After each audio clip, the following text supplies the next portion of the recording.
Hello, listening people. Yay! Yay! I was trying to say hey, but I said yay, whatever. You're listening to Spin Polish presents Unappreciated Masterpieces. I'm Ryan Sliwinski. And I'm Bartek. You're not gonna say the last name, huh? And on Spit and Polish presents Unappreciated Masterpieces, that's the name. Thank you. So, what we are is a spit and a polish. Why are we a spit and a polish? Because we're always spinning and we both happen to be Polish. So that means that one of us is spit and one of us is Polish? No, we are both spitting. You said we are both a spit and a Polish? No, spit and polish. Spit and Polish each? Yeah. Okay, fair enough. We are both spitting and we are both Polish. Okay. Good English lesson, kiddie. I speak English, good. So... Mi chiamo. I don't speak Polish. Italian. So... that means I am. So, you're listening to Spin Polish presents Unappreciated Masterpieces, in which we do feature-length audio commentaries for movies that you think to yourself, maybe this doesn't deserve a commentary, or hey, maybe this isn't the movie worth talking about, but that's where you're wrong. These are forgotten gems. These are movies that may not be completely out of the public eye, but aren't completely in it either. They're movies that had their time in the sun, and they didn't get to roast in it long enough. These are movies that are worth talking about. Pieces of art. Why do we talk about them? Because someone worked on these movies. Someone wrote a script. Then that script got accepted. And then someone directed it. Actors were involved. People spent their lives on these movies, making them and watching them. But not enough people spent time appreciating them. Funny how you mentioned that a script was written. Yeah. We'll get to that way later. Yeah. But we'll just keep that in mind, audience. A script was written. So, I'm excited. So, Bartek, what is the legendary film we're watching today? Is it legendary if it was made in 2011? Yeah. Ladies and gentlemen, the legendary film that we are watching today is... 2012 from 2011? What? The movie 2012 in 2011? Was that when it was made? It was made in 2011. Good. Because I saw it when I was still in high school. Oh, that's good. Yeah.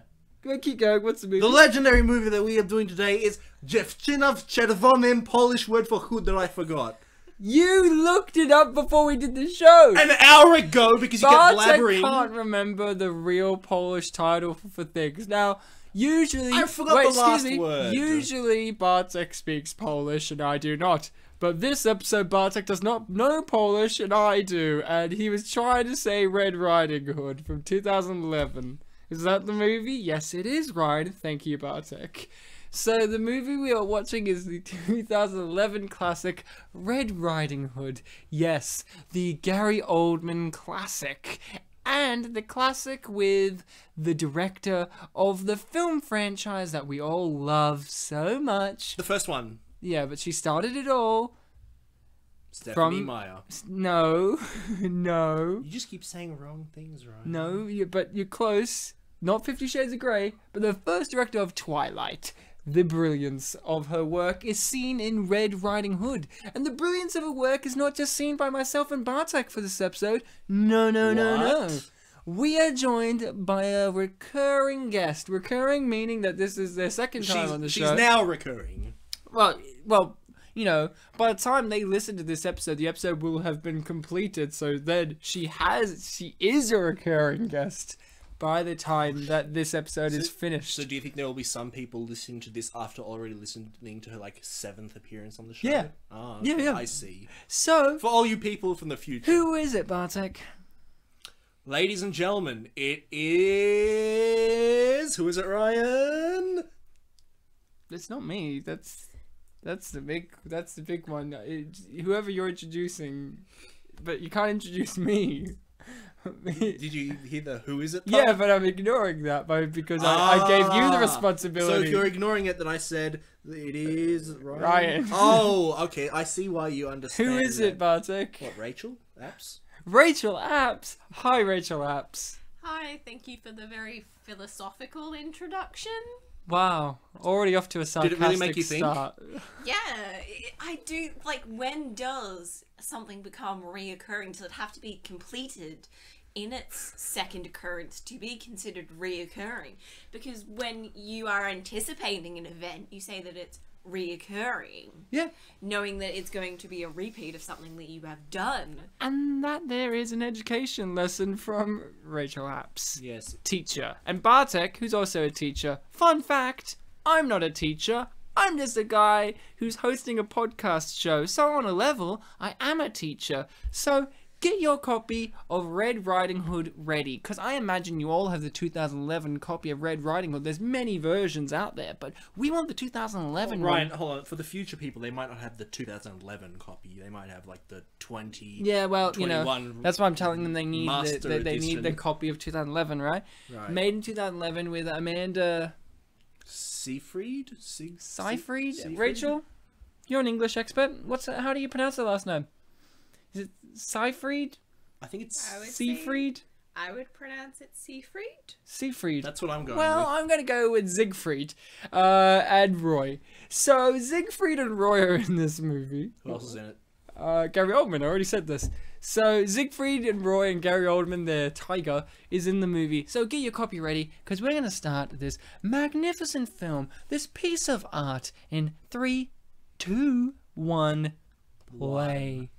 No. Get don't. ready to be educated. So, what is everyone's history with this movie? Bartek, let's hear from you first. My history with this movie is that I've seen it. But I've not only just seen it for this show. I saw it in cinemas back in 2011 with 3 other people. Can I just stop you there? That answers a question that I had last night about this movie when I watched it, which was, who saw this in the cinema? Bartek. Well, I wasn't one of the ones who liked it. I have a question. Yes. You said that you saw it with 3 other people. Have they Oh, been on the two show? of them were on a date. You were third wheeling it. Well, there were 4 people, Ryan. Yeah, but so you were the third person. And the I other was one third the wheeling it fourth. with the other guy, alright? Were you on a So date with the you other guy? were on a double friend date where the other people were already a couple. This is brilliant. Well, there was one couple, there was me and there was another guy who will be on this show at some point. oh, But cool. the It's question that Josh. Yeah. Joshy. the question that I had, were you the only people in the cinema, or did you just mean that they were the group that you went with?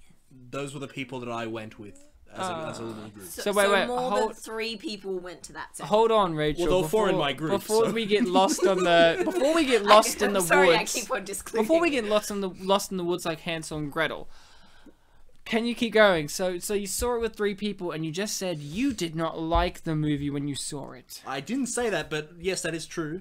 That's what you just said. I you said. inferred. Oh You yeah, said that's right. I said I was the only one who did not like No, it. I said that I wasn't one of the ones who really liked the movie Yeah. because I. Well, that means you didn't like because it. there was my friend who was not on a date. He really liked this movie. Why is he not on the show? Well, he will be at some point, but he's Damn it, busy right Josh. now. Fuck you, Josh. What was the name of your friend who really like catch that kid? That Nathan. Nathan and Josh need to get their own podcast show. So you saw this in 2011 when it came out in the cinema, yeah? Yes, I hadn't heard of it until they said, "Hey, want to see this?" And I said, "Yeah, sure." So you never heard of Red Riding Hood before? I'd never heard I'd of the legendary story? I'd of- heard of the origin story. I've seen a play. origin sort of, story. on it. Well, Into the Woods doesn't Can count. I make a point about this this particular scene? You may. So, for those who aren't watching along, Fuck you. yeah, Ryan! yeah, you should, because it's a masterpiece. She just Digs her own narrating grave. her younger self walking past the tribute Oh. of the little piglet being set up for sacrifice. Oink, oink. Does that make it not vegan friendly to watch because they know? No, you see, it's different. Because, you see, that pig is not actually a real pig, it's an actor. They use, you know Andy Serkis from the Lord of the Rings movies? Well, he said, I'm gonna be in this as a pig. And he was. So, Do you- that brings up another philosophical questions. Are Why is all- an 8-year-old girl got sexy eyes for a 14-year-old boy? Is That's that the question? second one. No, and hold on. There's. Sorry, you've tongue-tied me because there are explanations for that, but Look It's at this. establishing Look a at this. future romance. Yeah, but look, no, I know it sounds inappropriate, but this 8-year-old girl wants to really fuck this 14-year-old boy. It's really weird. And then 10 years later, they're the same age. I was just gonna make a vegan joke, but Fuck your vegan No, jokes. no, Let's we're talk gonna about baby sexualize sex. children. Let's bring it back to Baby's Day Out. Baby sex. What do you think? it wasn't baby sex. It was you want to fuck that baby? So you want to fuck young Amanda Seyfried and Roy? Do I? I don't know. So you were about to say, okay, we've got completely off track. There's lots of questions that this movie I asks. saw the movie with 3 others. 2 of them were on a date, and 2 of us were not. The guy who I was with, Josh, who wasn't on a date with anyone, he really liked this movie. Is he dating anyone now? Yes. Oh, good for him. Yep, the big, strong, blokey guy. Really? Yep. Oh, good for Josh. Yeah. So would you cast him as a woodsman in this film? Josh or his boyfriend? Josh. No, you. His boyfriend, yes. Josh, yeah, maybe. Why not? No, fuck it. Josh can be the They can wolf. go gallivanting in the woods on their lunch break. There you go. Maybe. Sure, why not? So you were When he saying- comes on, Ryan, you can tell him about this episode, I guess. Why doesn't he listen to... What, Josh doesn't listen to the show? Fuck Josh. He's not coming on the show. No. He's too busy watching Red Riding Hood with his big burly man. I'm watching Siegfried and Roy with an axe instead of a tiger. He's not Siegfried and Roy. she is. All right, hold on. Okay. Okay. So, what are your histories with this movie? No, Bartek, finish off your history. This is like World War II. It took 5 years. I can't remember what the couple thought of it. I just remember. I guess this is the important point. Were they too busy finger banging? I don't know. You Maybe- didn't notice if they were fingering bang? Did they not see I was sexy? engrossed with this movie, okay? And Wait, look, wait, the wait. whole point of you. Yes. What? That's something. That's a movie poster word quote. I didn't know. I didn't notice they were finger banging. I was too engrossed in the movie.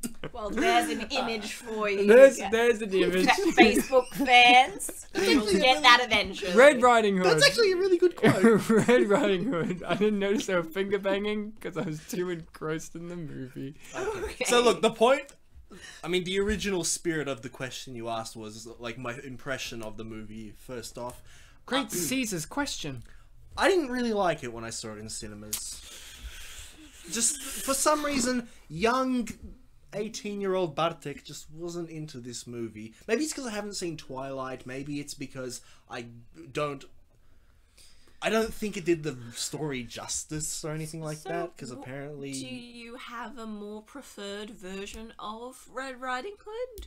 Or you just feel it doesn't capture the spirit of the fairy tale in its way that it's best known? Well, this is 2011 Bartek, remember? I guess 2011 Bartek just wasn't thinking. I'm really liking how you're saying 2011 Bartek with your accent inflicted. Well, like you're like when you refer to 2016 Bartek, it's like Bartek, but then 2011 Bartek is like Bartek. Like you're getting a real. Well, first fun. of all, I roll the R. That's Not all the time. I know, not all the time. Not but most of the time. By default, I try to roll the R. Not anymore. When I'm it depends Can on you who I'm just with. keep that as a thing? When you refer to like past it. Bartek, you use your thicker because back then you didn't know as much English.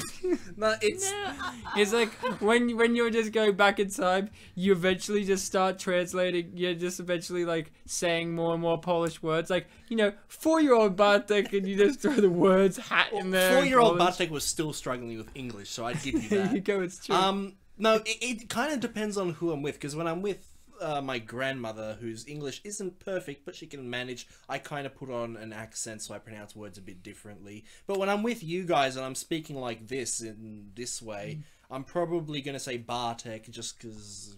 Fair enough. It's hard switching your accent in the middle of talking. Like, if you were to just simply ask me, one would answer, what is your name? I'd probably go Bartek.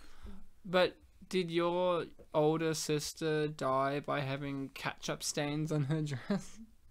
Is the real question. The real spirit. I speak that way with an accent, but my sister died because she had stains. That's a sentence.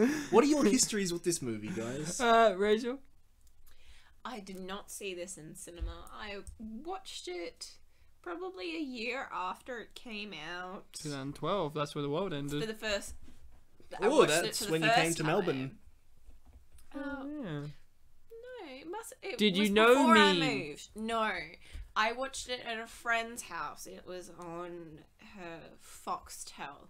And we caught it about halfway through, and she had watched it in the cinema. Should have been on a Wolftel. And we watched about 20 minutes of it. Only 20. And then switched between it and Channel V. Oh, it was on V at the time. Was Nicki Minaj just rising up? I think it was VH. We did watch a bit of VH1 that was doing a Pink special. Oh, I like Pink. So we got to watch. She should have been the wolf in the movie. We got to watch So What, and then skip back to this. Wait, so you were flicking between different TV stations while watching this movie, and did you like the movie? Not really. Is it because you didn't watch all of it in its entirety to see the world building and the complex writing and acting? 2011 Yes, I feel Ratchet. like we watched the last 20 minutes and it didn't have any particular impact. Wait, because you saying that Granny Stew didn't get you going in the last 20 minutes? That was like the best part of the movie. I'm already skipping ahead to my favorite part of the movie, which was Granny Stew. You remember Granny Stew? Bartek? I don't think her name was Stu, Ryan. Thank you. So that's your history, yeah? You just didn't give it the time of day. And then I didn't give it the time of day a second time. Why did you give it a second time if you weren't going to try? I still wanted to try. I knew that it was a masterpiece and I was failing to appreciate it in its majesty, okay? So, how did you fail the second time? I fast forwarded. Wait, you had a copy of it and you fast forwarded it? Why? Why? Was it not visually appealing enough to you? I was in love with another man. The mum just said it. You know? This is actually important stuff that we want to talk about. But I came to love your father. You know, I thought that she was, for a long period of time, I thought that she was Scully from the X-Files, the actress who plays Scully, but with a lot more weight, and then I realized I was wrong. Good for you. So, that was my history of the movie. No. So, you didn't give it a chance once, twice, but then 3 times a lady, did you? No. Wait, there was a third time? Last night we watched it for the... Fun fact, last night we watched it for the 3rd time and Rachel could not remove her phone from her hand and I had to remove it for her. Did you put your hand in her hand? No, No, he just confiscated my phone. I threw it on the other side of the room. So my history with this movie was I'd never seen it until watching it for this show.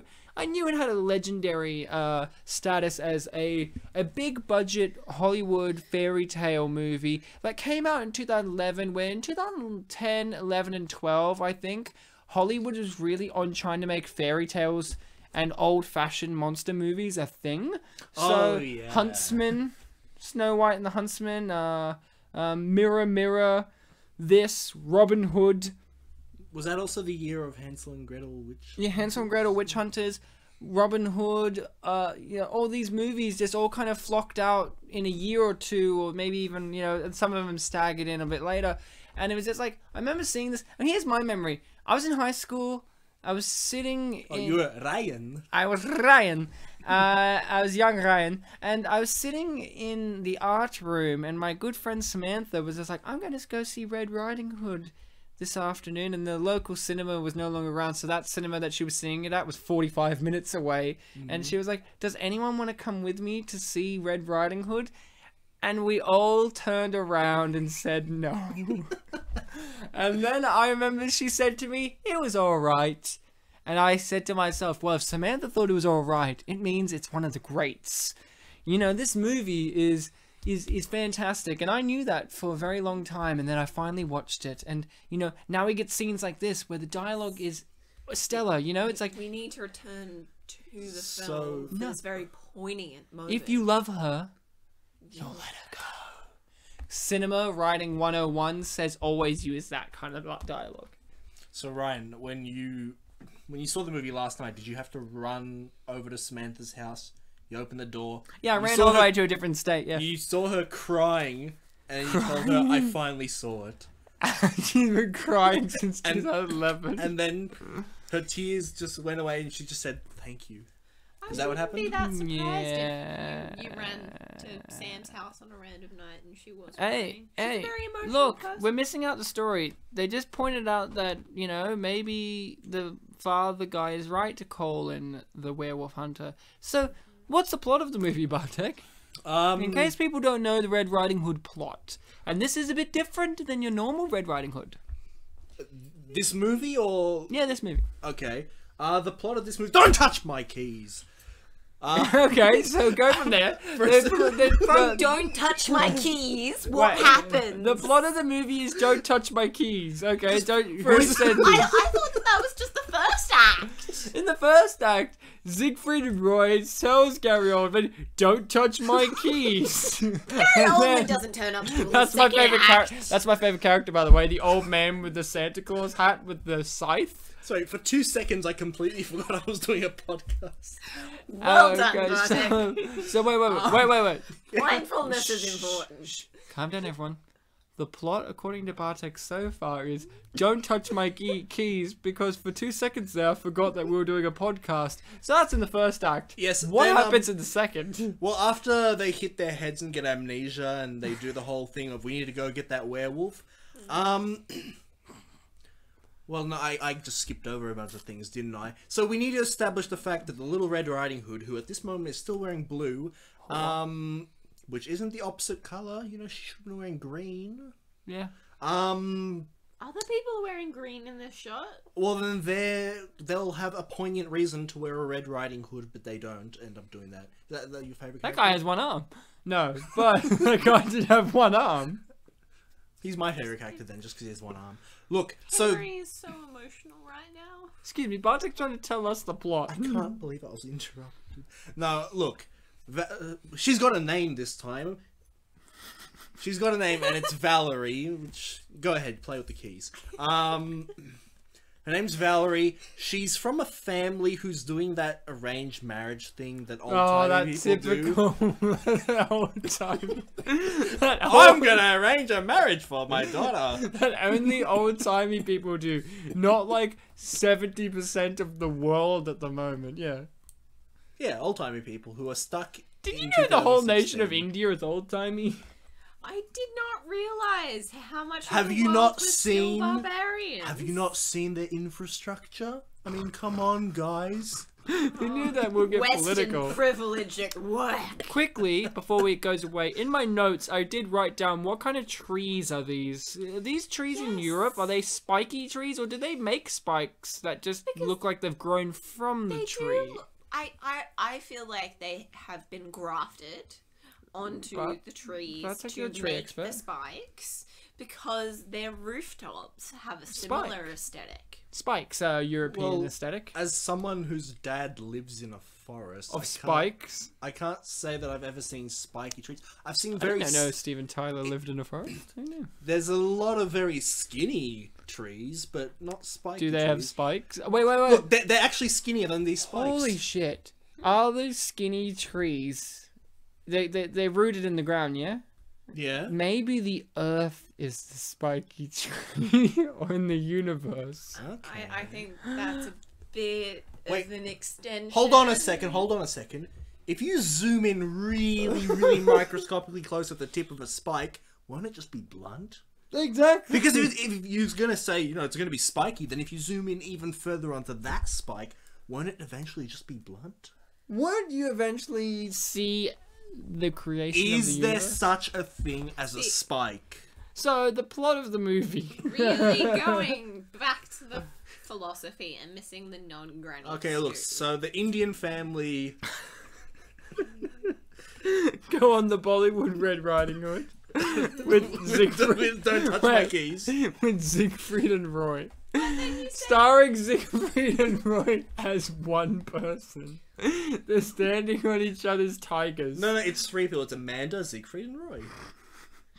As Red Riding Hood, Amanda, Siegfried and Roy. Currently wearing blue instead of green. And Gary Oldman is there too. He is too, and it's another movie where he is, and there's a black dog, Harry Potter, you know. I was about to say, in all of these movies, there's always celebrities or famous actors who turn up. That I always forget this, but when I'm done with the podcast, I always wish that I said this. And now that I've built it up, it won't be as entertaining. But I always wish that I opened up with like saying which movies they are, and then just being like, "Oh, and Gary Oldman's finally turned up to our podcast show. I'm very glad he's here." You know, like I want to do that with each big celebrity one because it feels very special when you see Oscar winners and Oscar nominees and actors who, you know, we can point to, like Paul Giamatti, like Gary Oldman, like Whoopi Goldberg and all that, who are very, very skilled in what they do, whether they're comedians or dramatic actors or Paul Giamatti, and you know, you just have to really marvel at the fact that they can be an unappreciated masterpieces, and unappreciated masterpieces can be in them. In that sentence, was Paul Giamatti his entire own category? Isn't he always? Did you not watch Big Fat Liar? I just wanted a clarification. No, it was too smooth. X-Lax. You also forgot Bruce Cook. No, Bruce Cook isn't an actor. He's a god. So we've been talking a lot about other things, but not the movie. Now It's okay. We're only 19 not minutes, 20 minutes in. So we'll talk properly about the only film. a fifth of the way through the movie. Rachel, why don't you give us the actual plot of the movie for those who don't know? And no racism. And spoilers or no spoilers? Well, you know, give us a loose plot. Like, say, you know, Bartek and I were like, oh, we want to see this movie. Give us spoilers, please. Give us spoilers. The quality of the spoilers will announce our decision. I do remember early on in the podcast, Bartek was all about the spoilers. He was just like, spoilers! Every time I'm like, well, Paul Giamatti turns blue later in the movie. Spoilers! It's like, it's on the poster. That was a fun running joke. Yes. Okay, the plot of the film is that it follows some of the general themes and ideas of the traditional Red Riding Hood, such as she gets a red cloak. In this case, it's given to her by her grandmother during the film. Oh. She does, at one point, take a basket to Granny's house in the woods. Oh. But it isn't goods, like baked goods, for her ailing grandmother. It's something else entirely, which you will find out later. It's a bit more gruesome than cookies, though. So in this film, it establishes a romance between her and another, a woodcutter that works with her father. And then, Not her father, though. and then they are about Good. no, and they've known each other since childhood, not in a paternal kind of relationship, in a slightly romantic and friendship way. Oh, okay. Moving forward in the plot, her sister dies, they go hunting for the wolf, Gary Oldman turns up, tries to convince Just them. Gary Oldman is Gary Oldman. Yeah. Yeah. He got to do something between the Oscar nominations. Yeah. He turns up, he tries to save the village, they get attacked, and then she discovers that the werewolf can talk to her, and that the wolf wants her to come off with him. I bet he does. And then that is the main complication. So it's a for the rest of the whodunit. film. It's a who's Wolfie. Yes, it is a who's Wolfie. Who's Wolfie? Who did you think Wolfie was when you first saw it, Bartek? I'm still shocked that you said that she was in love with a woodcutter. He's a woodcutter, Yeah, yeah? he's a wood. We saw him cutting wood. She stole the axe. He could not support her. He's a woodcutter. Yeah, but that doesn't stop her from being in love with him. That's one of the complications. That's why the mother says, I know what a woodcutter Look, earns. I don't know what you're talking about this love thing for. He doesn't have money. Question. Yeah? Muggles. seems Insulting term or not? That the money seems irrelevant to her, which is completely historically inaccurate. Right, is that true? What? Everything that Rachel just said? Well, you see, this is a fictionalized Germany or England or America. Medieval times. Somewhere in Europe. So, medieval something. So, is this when they established that this character of the autistic boy exists and Yes. that he... Okay, what was this about, Bartek? I got very confused last night by this Yeah, sequence. Why she's like... Mourners. Why is she so angry at her? Like, specifically her. At Valerie? Yeah, she's looking Valerie dead in the eyes and being like, oh, look, she's still looking at her. I can't say I thought of that. Why? No. Why did she have such hatred for her? Calm down. Bartek always has an answer to these questions because I Bartek, do. Bartek is a keen watcher of the movie. Why did old gypsy lady give Valerie a death stare? Is gypsy a slur? Why did the old Jippo give her... Oh, the Jippo, mate. Look, there's a reason for that, right? Look, Valerie Valerie's engaged to the dead man's son. Who she's talking to now. Who she's talking to now. But why did Bruce Cook go to the music school, Bartek? I mean, you know what? This movie is very interesting. In which I said to Bartek before we started this, I said, Bartek, did this movie feel short to you? And not short in the, oh, it is a movie and I enjoyed it so much that it just flew by. I think this movie isn't, like, it's not one of those movies that is incomplete to the point where you're like, well, it's so obvious. I feel like this movie may have some tissue missing from it. And is that an answer to why it's not as appreciated? Maybe. Let's put it this way. Remember a couple of minutes ago how I checked the time of the movie and it said 20 minutes? Yeah. And then I made that comment like, oh, we're only a fifth of the way through the movie and we were still, trying to start. Yeah. Basically, Well, getting for all these jokes. It's like, Jesus. You know what's happened? You know what's great about it? We've done 25 minutes worth of jokes, and nothing's really happened in the movie since we've started talking, other than Except one Dead by a person has Gypsy. died. Wait. And the wolf has appeared once. Yeah. Henry was hammering cold metal. He's a blacksmith. Yes. Which is not what you do. You hammer hot metal. That's the genius of this fantasy world. It does annoy me because later he is threatening somebody with a poker as if it is hot when it is clearly cold. Maybe it is hot. You didn't touch it. well, Rachel, it's snowing. It's naturally cold. She's wearing red, which traditionally means she's a whore. My favorite part of Devil's that. color. My favorite part of that is Granny a witch? We're not doing Bewitched again, are we? No, big question though. We're skipping a lot. Okay, so let's ground ourselves. The movie is at the point in which Gary Oldman is an emissary of the Catholic Church who specializes in hunting the supernatural, werewolves mainly, but I think it's kind of inferred that he does vampires and just general demons and stuff. Witches. Werewolves, witches, all this kind of stuff. He has a big elephant that, foreshadowing, the autistic kid was the first to touch it, and boy does he touch it later. Well, they do say that, autistic It's people are very touched. intimate. Yeah, so what happens is this town's being terrorized by a wolf. It's a whodunit, who's the wolf. Gary Oldman is about to rock up onto the screen being the legend that he is.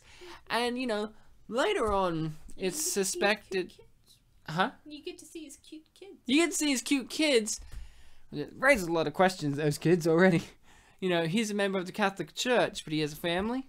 They had families back then, you could become a high-ranking member of the Catholic Church after your wife died. So you answered your own question. But then it's just like, well, how long ago did he kill his own wife? Because then he has her hand in a box. The previous day. It was that morning. It was in the carriage. It was just, see that woman on the ground there? That was her. I did it during the speech. You just didn't The notice. kids were distracted. That's why I told them there was the wolf. But the kids know that their mum is already dead, so that means she has to be killed before this scene. Or it could have been when they were babies and they just never knew their mum. They were distracted by their PSPs. PSPs.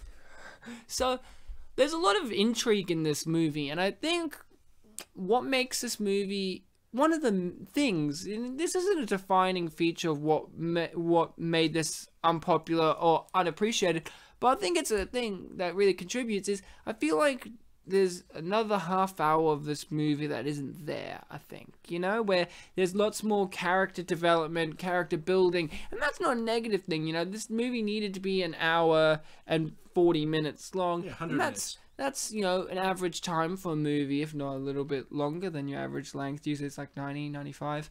So, you know, that's not too bad for a 2011 release of a movie, but, you know, that is for blockbuster success. We're talking about maybe why isn't this an artistic success, and I think maybe we need the director's 3-hour cut. In which we see, you know, the little bits in between. Like, there's a scene later in the movie where Amanda Seyfried and Roy gets accused of being a witch. All three of them, or just who? There's only one. Oh, right, just the one. And there's tigers. And she gets accused of being a witch. And then they're like, you know, the garb that she has, the red and the cloak, is that of witch's clothes. And then her defense is... Factual error. Isn't that what he says? No, he says that red is the devil's color. Yeah, but and I thus think... she's a witch in cohorts with the devil using dark magic. But So what color is his blood? Yeah, but he's not wearing it. He's wearing purple. But her grandmother made it for her Wedding. for a wedding day. Which we Does that haven't mean? Have we mentioned her engagement? Kinda. Who cares? I did, but I was who cares laughing. Who cares a lot? My thing is, It's a semi-important plot point. my thing is, I asked myself this question: is the grandmother a witch? For a good portion of the movie, I thought she was a witch, and then she isn't, or we don't get to know. And I thought, oh, maybe that's why there's something about this whole family, is because, you know, maybe she's a witch. Yeah, this movie does set the precedent that this village doesn't know a lot of things. Like, they don't know about werewolves. In the end, they don't know what's happened, that everything's actually been resolved. And they don't even have the slightest clue that there might be witchcraft going on. Yeah. So, anything could be going on. This could be... So you're saying... This could be set in 2002, for all we know. You mean The Village by M. Night Shyamalan? Do you remember that? I didn't see it. I think I've established on the show that I haven't really seen many of his movies. Can I tell you a plot twist? Yeah? The plot twist of The Village? Spoilers for The Village. Fuck it. The Village is, like, set in this kind of period, right?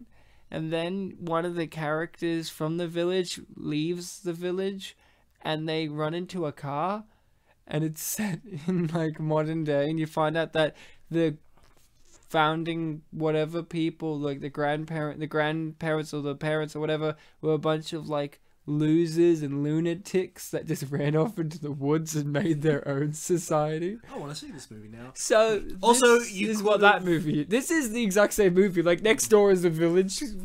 And you know, if only there was a more innocent or relatable movie we could have compared it to, like, oh, I don't know, Gulliver's Travels, but yeah. Are you telling me a giant Jack Black is terrorizing the town? Maybe, who knows. But look, there's a point that I wanted to bring up for the last couple of minutes, but I needed to hear you out just so I could hear where you were going with the witch thing, and it's a very good point. But I want to mention one reason why I think this movie might not be held in, not even high regards, just held at all in people's minds. Yeah. Remembered by anybody. There exists this acclaimed reviewer. I won't say his name, but let's just call him. Let's call him Roger Ebert. Aha! Siskel, is it? Yes, Gene Siskel, who died ages ago in the 90s. So Gene Siskel wrote a review, that bastard. Gene For the Siskel. 2011 film when he died in the 90s. Yeah, go on.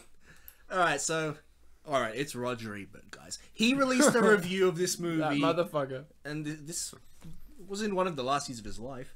He gave it 1 out of 4 stars. Delirious, madman. I mean, clearly the death was on his door and he just knew that he had to get all of his hate out there. Go on. Yes, and speaking of hate, do you remember in our Snow Day episode, Ryan, how I pointed out that he was really fixated on one part of the movie, which was Chris Elliott was his name? Yeah. His laugh. There was one thing that he was very, very fixated on in this movie. Gary Oldman's laugh?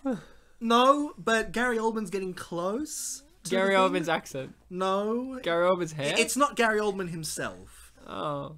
It's the big metal elephant. Oh, you got obsessed by the big Roger Ebert was very, very interested in this big metal elephant because he wrote in his review something along the lines of, Gary Oldman and his crew arrive with a large metal elephant to the town to explain the things about werewolves. And then his next sentence was, yeah, you read that right, a big metal elephant. Like, we were meant to be like, what? We were meant to be shocked by that? And then he kept going on this tirade about how he really wanted to see the movie of them arriving in the town with the big metal elephant. I really would watch that movie too. So you're basically telling me Roger Ebert did an Us, which is like, it's another movie. I will grant you, yes, that is true, but he, unlike us, unfortunately, he is held in a high regard. He's very acclaimed. People listen to him. Depending your point of view.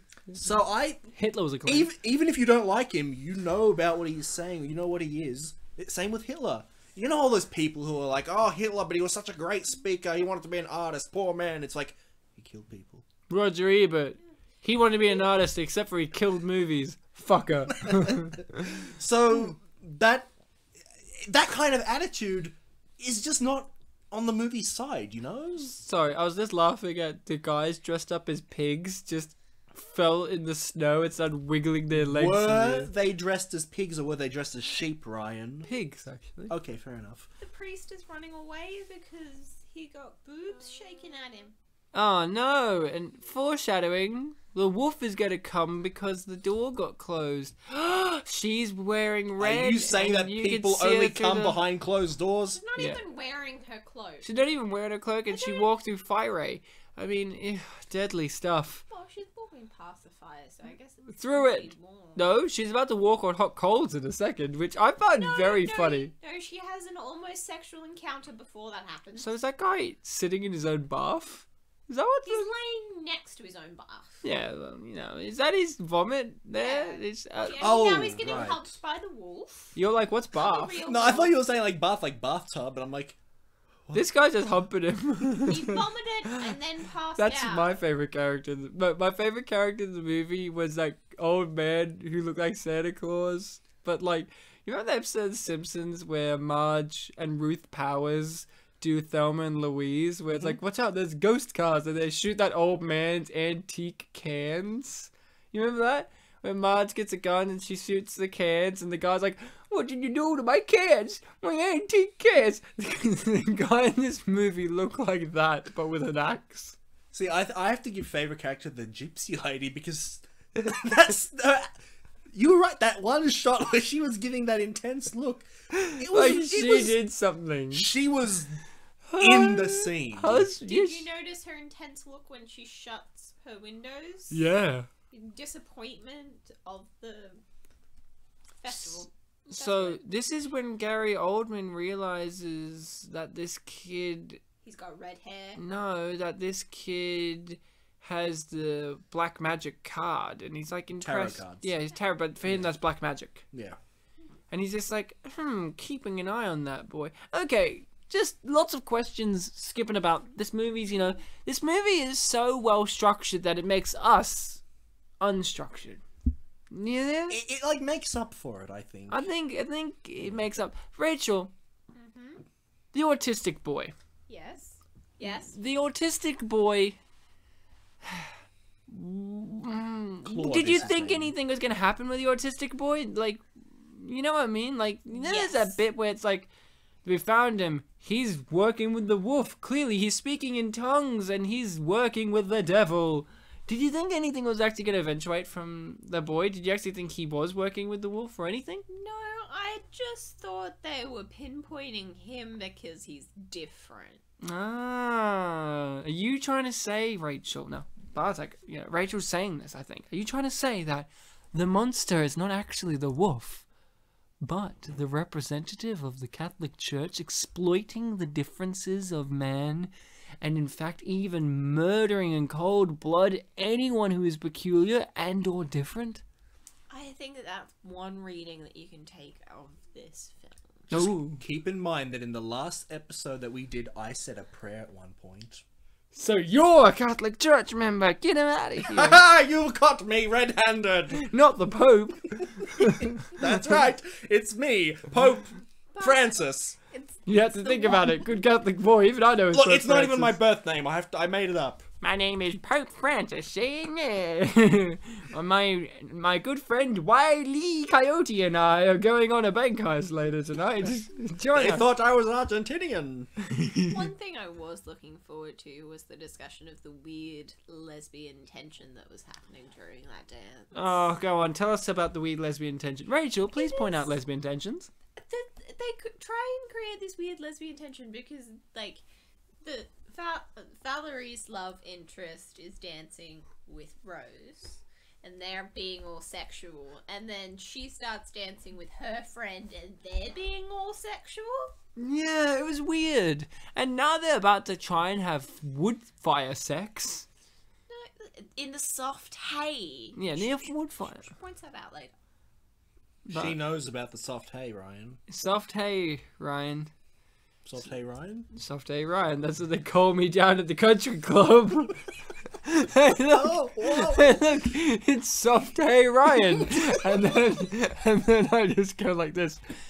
Hey. See, I thought you were going to make them feel like you have sex with people at the country club, but that... No, you It's- just say hey softly. Hey, it's soft hay, Ryan. Just because the Hi, film soft makes hay, every- Ryan. Hey. Ryan, Just you because are... And then I just grab out my guns and shoot up the mice like a cowboy, like Yosemite Sam. Rachel has something to say. Rachel. Just because the film makes everything sexual doesn't mean that everything in life has to be sexual. Oh, thank you for mentioning sexual.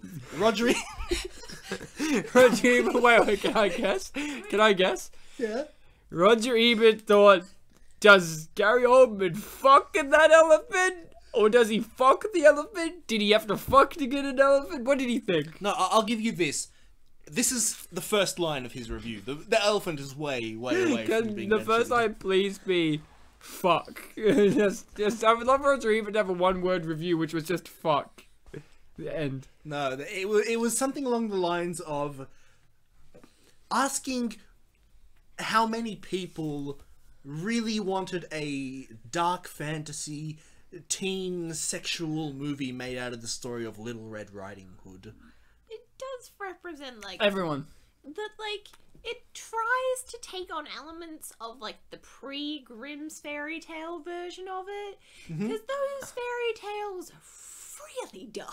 Wait a second, hold on. Pre-Grimm's or actual Grimm's? Pre-Grimm's. What's pre-Grimm's? Like, Pre-Grimm Brothers? the Grimm's brothers... Didn't they write it? No, No, they they didn't write Red collected Riding Hood. these. Oh. These were, like, the... You're thinking of the other ones, yeah? fairy tales, like, they travelled around collecting and collating the stories What's into the a ones, cohesive what's the ones thing. you're thinking of? The ones that actually did write them? Like, write these weird, a lot of these fantasy fairy tale stories? The ones that are like, in Cinderella, Yeah. she cuts her feet to get into the shoe. I thought that was it's Grimm. very No. hard. It's very hard to tell the origins of fairy tale stories because a lot Maybe. of them it came out very similar in different areas because they all served the same purpose. Yeah, I didn't establish on this point, but I mentioned earlier when I was joking about me being a huge fan of the story that I saw a play sort of about Little Red Riding Hood. It was actually a school production of the first high school I went to. After I'd already left, this was 2010 actually, so a year before I saw this movie. There was this production at my first high school, St. James College, where... In case you wanted to visit. Yeah, it's in In East case you Bentley on wanted Bignell to Road. look up- So I'm you sure people there's in other reviews. countries, come to East Bentley in Melbourne, visit his school, Anyway, this play see was... where the Bartek grew up.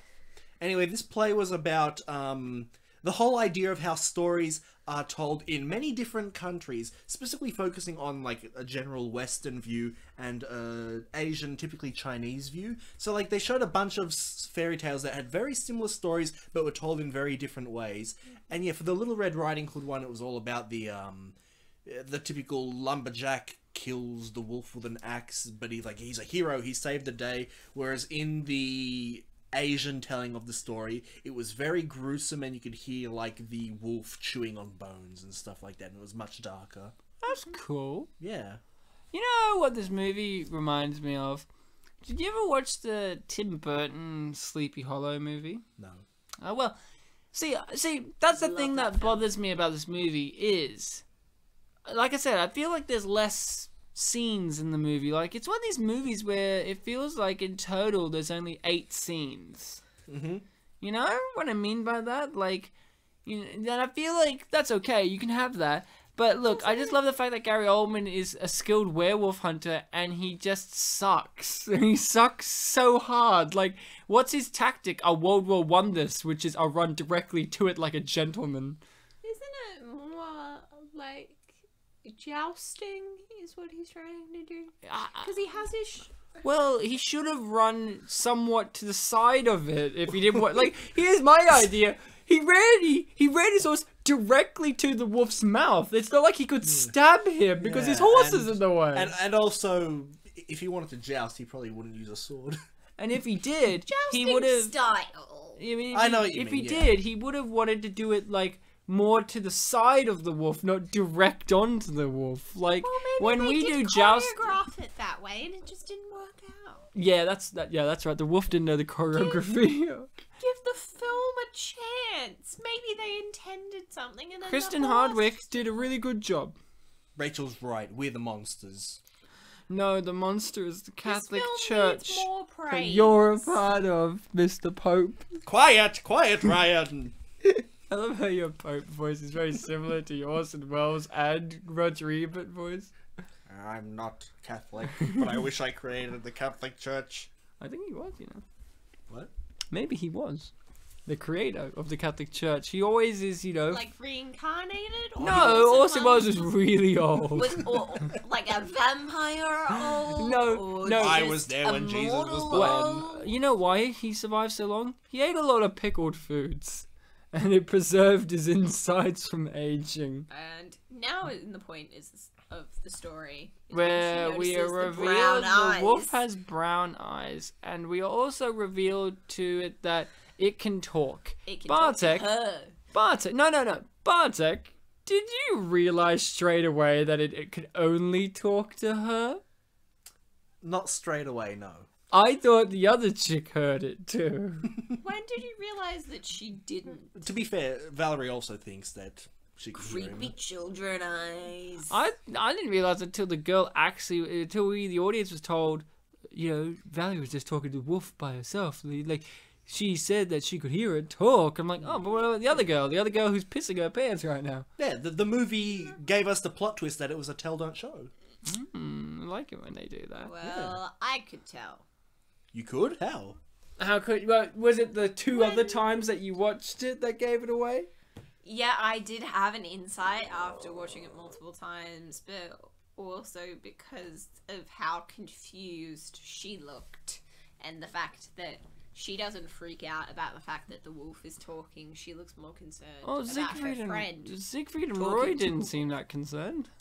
No, she was very calm.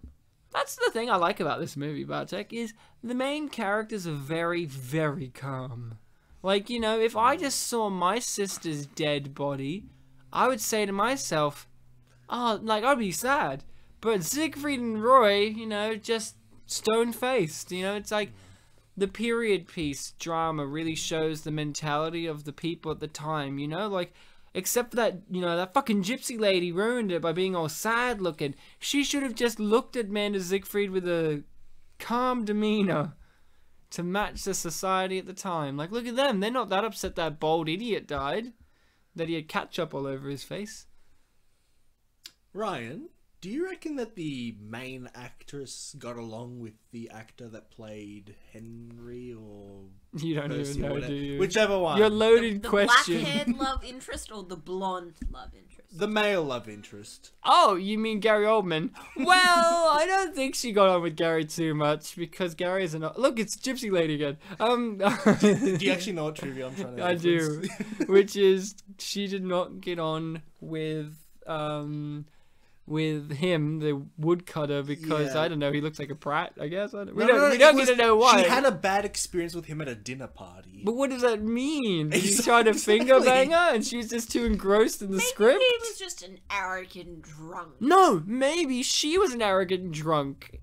She said she had a bad experience. Yes. Maybe she pooped her pants. We don't know what went on. I seem to recall back when Twilight was was when the first movie was. There were a lot of pooping A big pants thing. incidences, yeah. I remember once my mum told me something along the lines. She'd heard a news story where Case 2, Kristen Stewart, said something along the lines of I pooped my pants. what was the Edward Cullen's actor name again? Robert Pattinson. Robert R. Pattinson. Pats. Apparently, like he didn't believe in showering or something, or he always smelled bad or something. So he pooped his pants a lot. I knew R. Pat smelled like shit. Then why did you say it was Kristen Stewart? Because she also, they were boyfriend and girlfriend, so she would smell like shit because she's around him a lot. Ryan, you are the most logical person, and I love you. I'm the fucking Gary Oldman of this team. We might add, where did Gary stab this guy? He stabbed him in the face. There's later on... You stabbed him in the camera. Stabbed him in the camera. I hate when I get stabbed in the camera. It really hurts. So, this film has a lot of stuff going on. A lot of stuff to kind of unpack, you know? Mm-hmm. Gary Oldman is kind of a standout performance in the movie. It's because he's the one who's emoting the most, I think. And that kind of really gives into the feel because him and these two guys here, his two henchmen guys, his whole crew and him are the only ones that have emotions, which I think is really, other than fear, I feel that really is world building because they're from outside of this village. So they would have different ideals, different perspectives, different emotions. Yeah, they've been to New York. You know. 2002, remember? Yeah, Twin Towers already been gone by that point.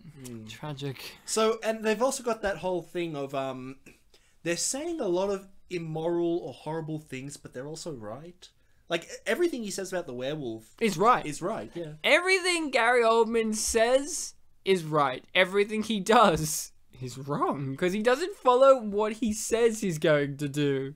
Everything that he says he's going to do, nobody does. Like he says, get everyone to the church and I'll hunt the wolf.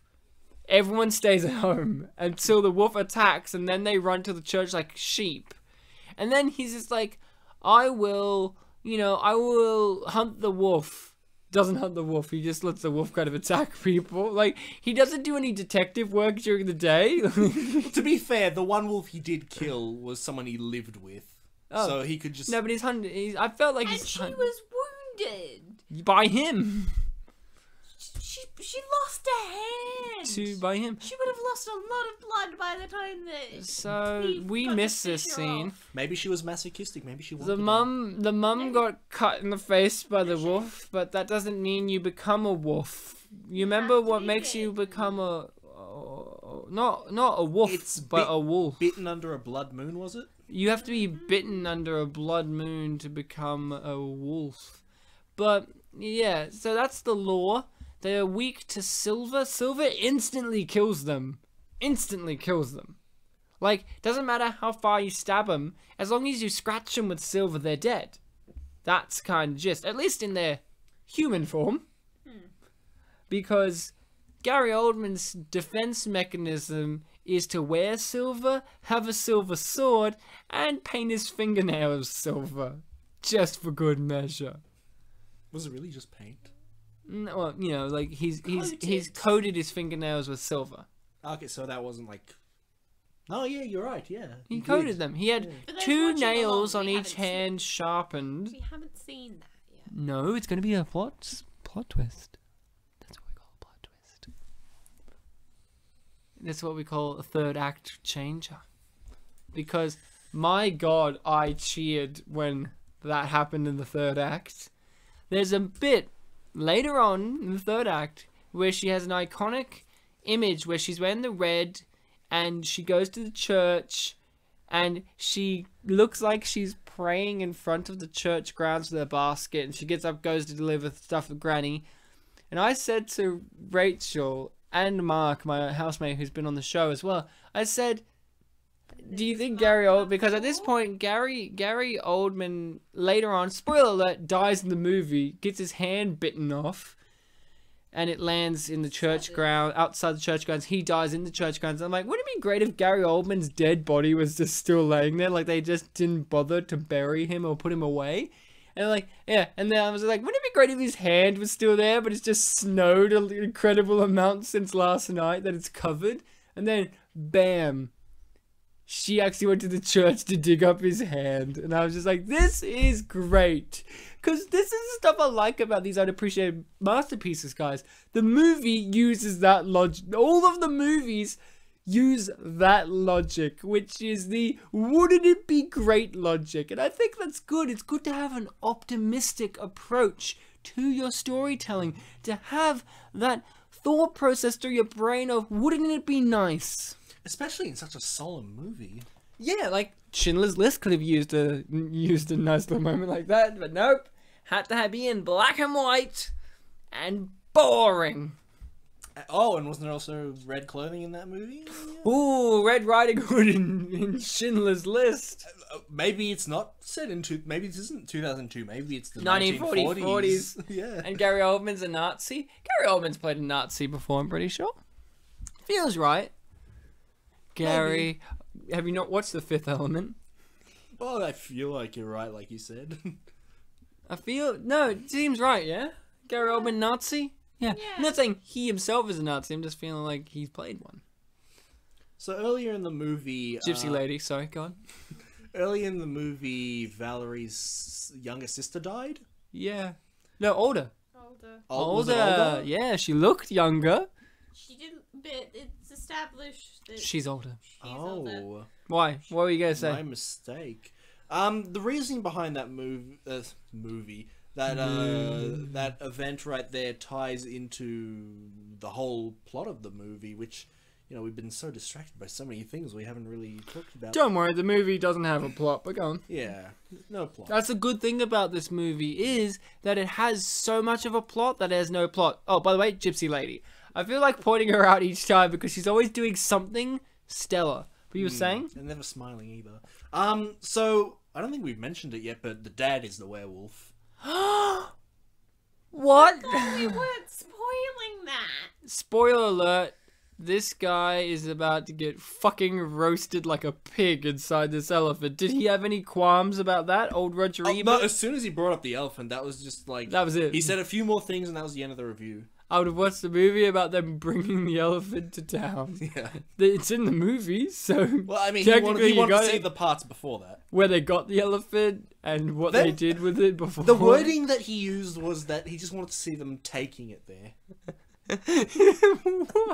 Like, he wanted like a Scott of the Antarctic kind of adventure where they have to bring this fucking huge elephant all the way out to fucking middle of Europe in the snow. And then and then I suppose when they get there, finally there's a werewolf movie. Yeah, and that's the end of the movie. I just want to share a nice line that Gary Oldman Just pointed out, which was, see how he sings the songs of Satan.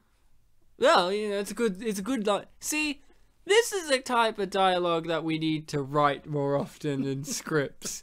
You know, and here's the best part. Someone wrote this. Now, I haven't asked this question in a very long time, which is, who wrote this? I know we could actually find out who wrote this, but, like, the question is, like, really, when this person was writing, what was going on? Well, Ryan, remember way earlier when you were describing what we do on this show and you wrote that you said that someone wrote and I said remember that? Yeah. Not that I necessarily have too much to expand on that, but I read somewhere that apparently this script has been made. Obviously it was made, but it was made years before this movie was actually made. I think it was in 2009, the script for this movie, or an earlier version for it, was on the list of, like... it was a list of scripts that weren't made into movies, and it was, like, apparently the top of, like, the one that people most wanted to have been made. Yeah, the Blacklist. 2009 Blacklist. That's it, Blacklist. Yeah, the Blacklist always has movies that get made eventually, and they're always usually crap. But, look at this.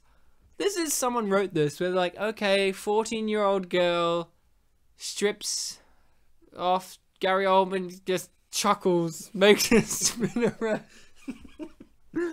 Spin around for me. At least she waits until like the last moment. She waits till he try her finishes friend. laughing. Yeah. Yeah, but like she tries money, she tries sex, and then she goes for the information that leads to her friend's certain death. Oh yeah. Well, you know. Did you expect that she was the witch? I was actually like, oh, who's the witch? This is a plot twist. And then I was like, oh, it's her. Well, again, you were the one under assumption that there was a witch, so I didn't really have that thought.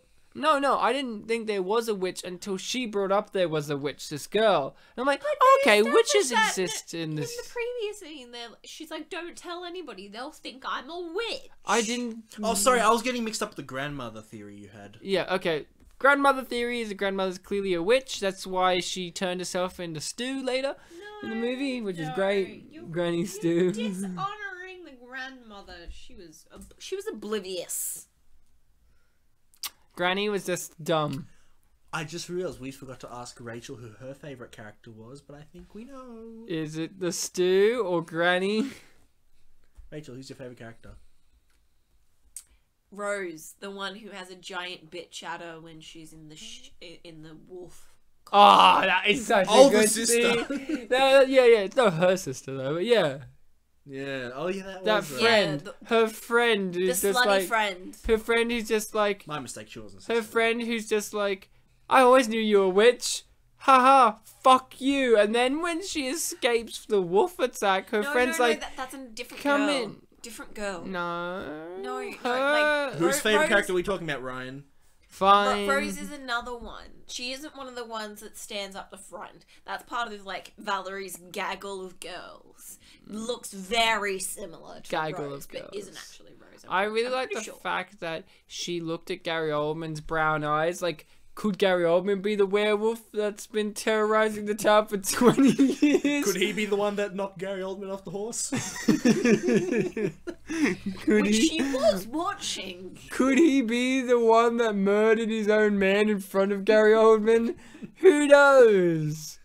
Who knows? Like, really, really, all you need to do is have everyone accounted who was in the church, and who wasn't in the church is clearly the wolf. Logistics are not the strong suit of this. No, film. this is a feeling movie. Does a Gary motive. Oldman feel like the wolf? Is it rather than logically he's not the wolf? Do you agree, Bartek? You know, we asked a question earlier where this movie was set. Oh yeah, where And is this? We kind of thought Germany, but then I just realised, Poland. are brown eyes real? Like, if everyone in the town has brown eyes, is that really... Well, she doesn't have brown eyes. She has blue eyes. Almost everyone in the town has brown eyes. That's the point. Does that really scream German? What colours do Germans' eyes have? Well, the typical joke is blonde, blue-eyed. Yeah, but that you know. wasn't most of their population. Hitler That had was the brown thing. eyes. Like the Aryan race was a specific sect of their society that he Did they wanted also to have promote. Chinese soldiers or whatever as well? Well, I mean, remember Well, who, he's a representative of the church. remember who Death is. Death is Whoopi Goldberg wearing Chinese clothes. Oh, yeah. So, did it come across as clear to you, Bartek, that he was dead? I thought he was just asleep. Well, I'm like, he's had a hard night. her reaction kind of gave it away, but Like, but, although didn't if he suddenly woke up when he started crying, it was like, oh. but her reaction was not till now. Like, when she goes, oh, finally breaks, but the camera's like already in the fucking street. You know what I mean? She doesn't really draw into her emotion. It backs away from. I just feel like if he was alive, she'd be more like huggy about it. Well, maybe she didn't want to wake Bit of him. a huggy bear. But he's covered in burns. You don't hug a One burn of my victim. favorite little moments Well, is then coming. you get that little moment of, oh, sorry. What's your favorite moment, Rachel? It's when the grandmother has a sassy moment. Oh, is it that don't use that knife? No. It's with the guard. Oh, where the she's guard just like, eats the apple. Make sure she gets that. And he takes a bite of Bartek, it. And she just knocks it out of his Bartek, hand. That can was I a good just say comic something? relief I really moment. feel like you could have been this guard. Yeah, of course. Like 'cause you- I'm a dumb guy, you know. He's not dumb. He just eats apples. What? Why are you being such a racist? Oh, Disrespectful. He's disrespectful to a Yeah, grandmother. do you really think that guy is Look, a genius, Ryan? look at him though. Look at him. I feel like this is Bartek. Just Is it just because of and the then beard? no, I feel like if Bartek played this role, then yeah, chew that apple. He looked at the apple. And he got hit in the eye with it. That was the best part. He smacked it up, and it like bounced off his cheek, hit him in the eye, and he's genuinely like, ah. That's like the best part. I imagine that maybe that might have been the take where that actually happens. So they're like, afterwards, he's like, oh shit, you actually got Did me you in the notice eye." how he had to stop that wheelbarrow there because the chicken just walked in front of it and would not move? Oh, I wish I could have another look at But that. at least they're putting the chickens away. Rewind it, guys.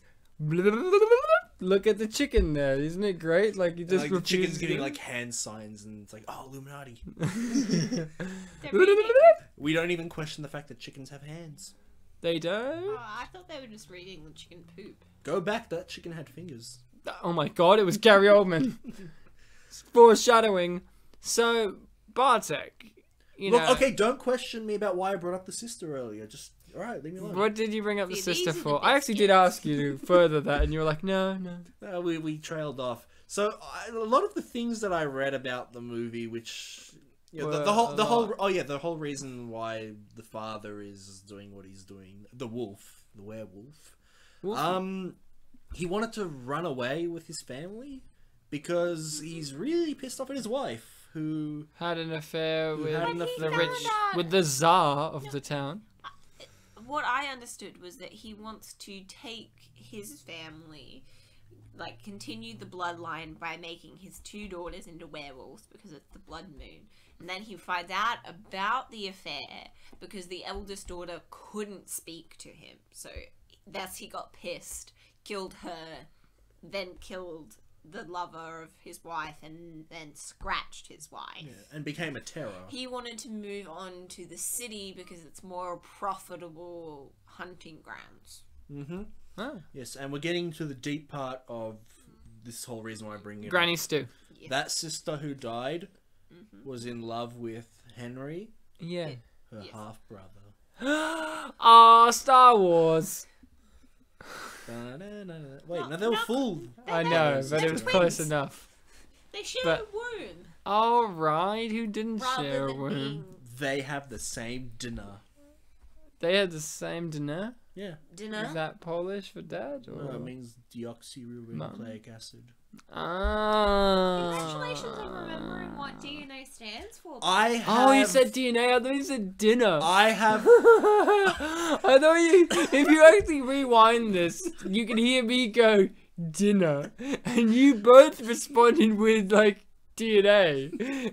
Your accent is off the charts. Look, I understood. Clearly, because you're listening. I don't speak Polish. We went through this. No, I don't speak Polish.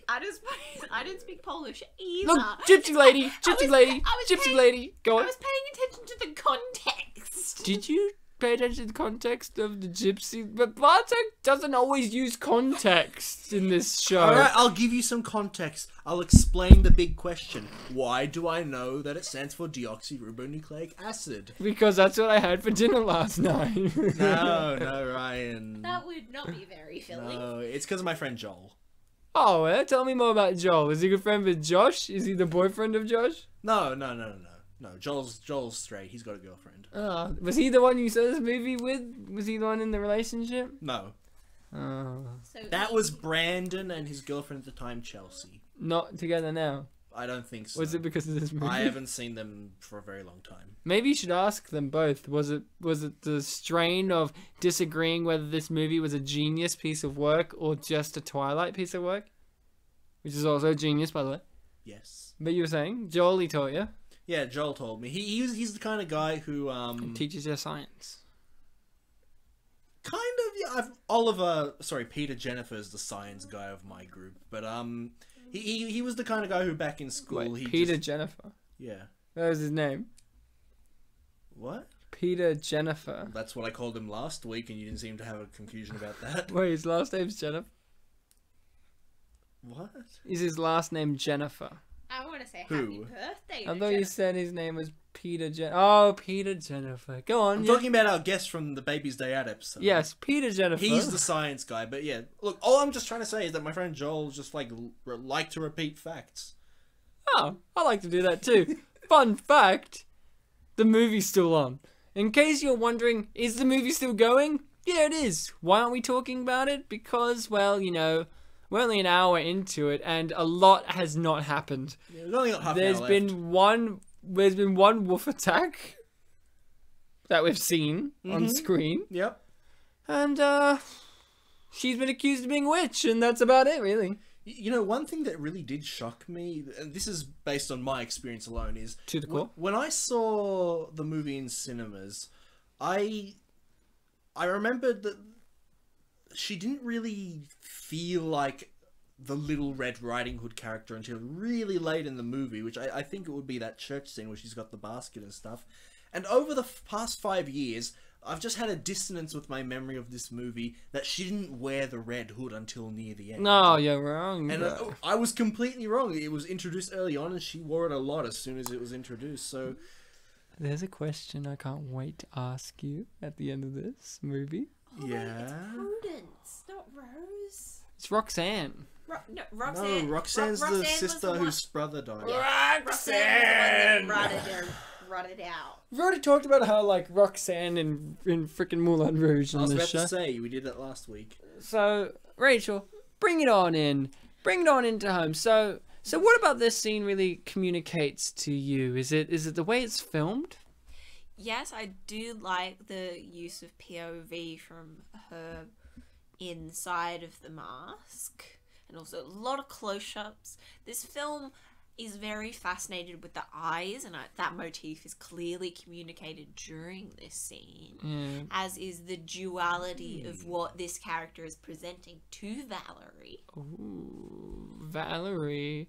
What do you think of the fact that Little Red Riding Hood's called Valerie? Does that... I'm not very good with, like, the origins and histories of names and stuff, but is Valerie, like, a name that's, you know, kind of foreboding of the situations or the themes or the character that we are presented? Like, you know what I mean? Like... Does it have, like, a meaning? Yeah. Look, I don't know the answer, but, Can you make up one? like, my dumb guy senses would say valor? Aha! Because she has valor. She's shown nothing Which- about which is valor a- in this movie. Which I believe is a noble sort of trait. She is courageous in the end of the film. Like, you know, She is so she helps courageous. mutilate her father's body. She's a strong There's a female question near the character. end of the movie I really want to ask Bartek. We'll get to there. But here's my favorite bit of this whole sequence is, what is Gary Oldman's plan? He's got her tied up like a goat, like a sacrifice, and he's gonna send his men and all that to shoot the fuck out of the wolf and slash it, you know, corner it, trap it, yeah? But then It's a the trap. people have set a fire because they want to save her, and the fire makes Gary Oldman run out of the barn straight away and not shoot anyone who's trying to free her, which is against his character. Yeah. But he stabs a priest. The best part is he stabs the priest, the only person in the entire town that's been on his side the whole time is the priest. The priest is the only one that's like, we got to listen to Gary Oldman, and everyone's like, shut up, priest. And then everyone gets massacred, and then they're like, maybe we'll listen to him a bit, and the priest is still like, no, we should listen to Gary Oldman. And he just like fucking shivs him in the back, and he just like rolls off the plank that they're standing on, and Gary Oldman's like, right, now what was I doing again? Oh yeah, that's right, I'm trying to hunt a wolf. I'm just too busy with my bloodlust for priest killing.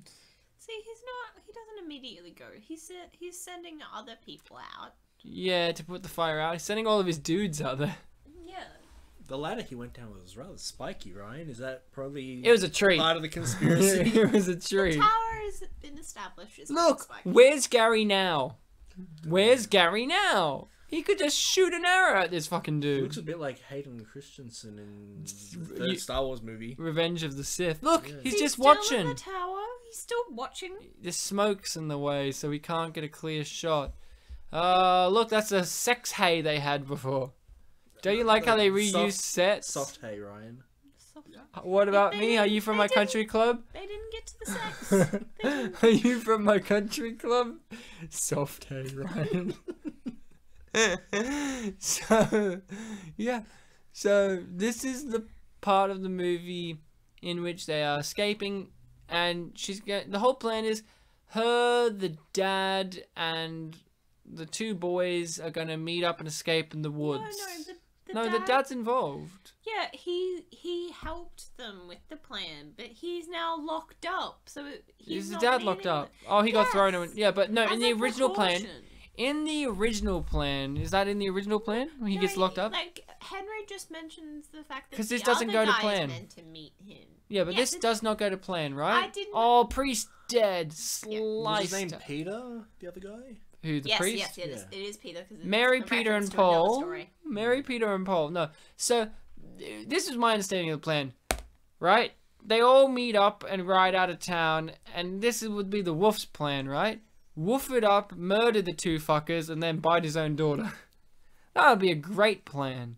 Here's my thing. That would be. Why is it that at no point did the dad ever just say, "Hey, honey, let's go to Granny's tonight," and they walked there in the afternoon before Gary Oldman even arrived and turned into a wolf and bit her? Another reason why they should have done that is because then he could say the line, "Let's have grandmother for dinner." Yeah, then they both wolf up. Did you like the fact that you can bash your way out of this elephant if you really wanted to, even when it's latched? He didn't latch it as well this time. Do you think the retarded boy from earlier could have done that? I'm not sorry, dead boy. Don't want to give him the present tense. And He's those no two aren't the same thing. what, dead. Yeah. Yeah, well, dead indicates you're no But- longer alive. No, Ryan, he was a Satanist, so he liked the fire.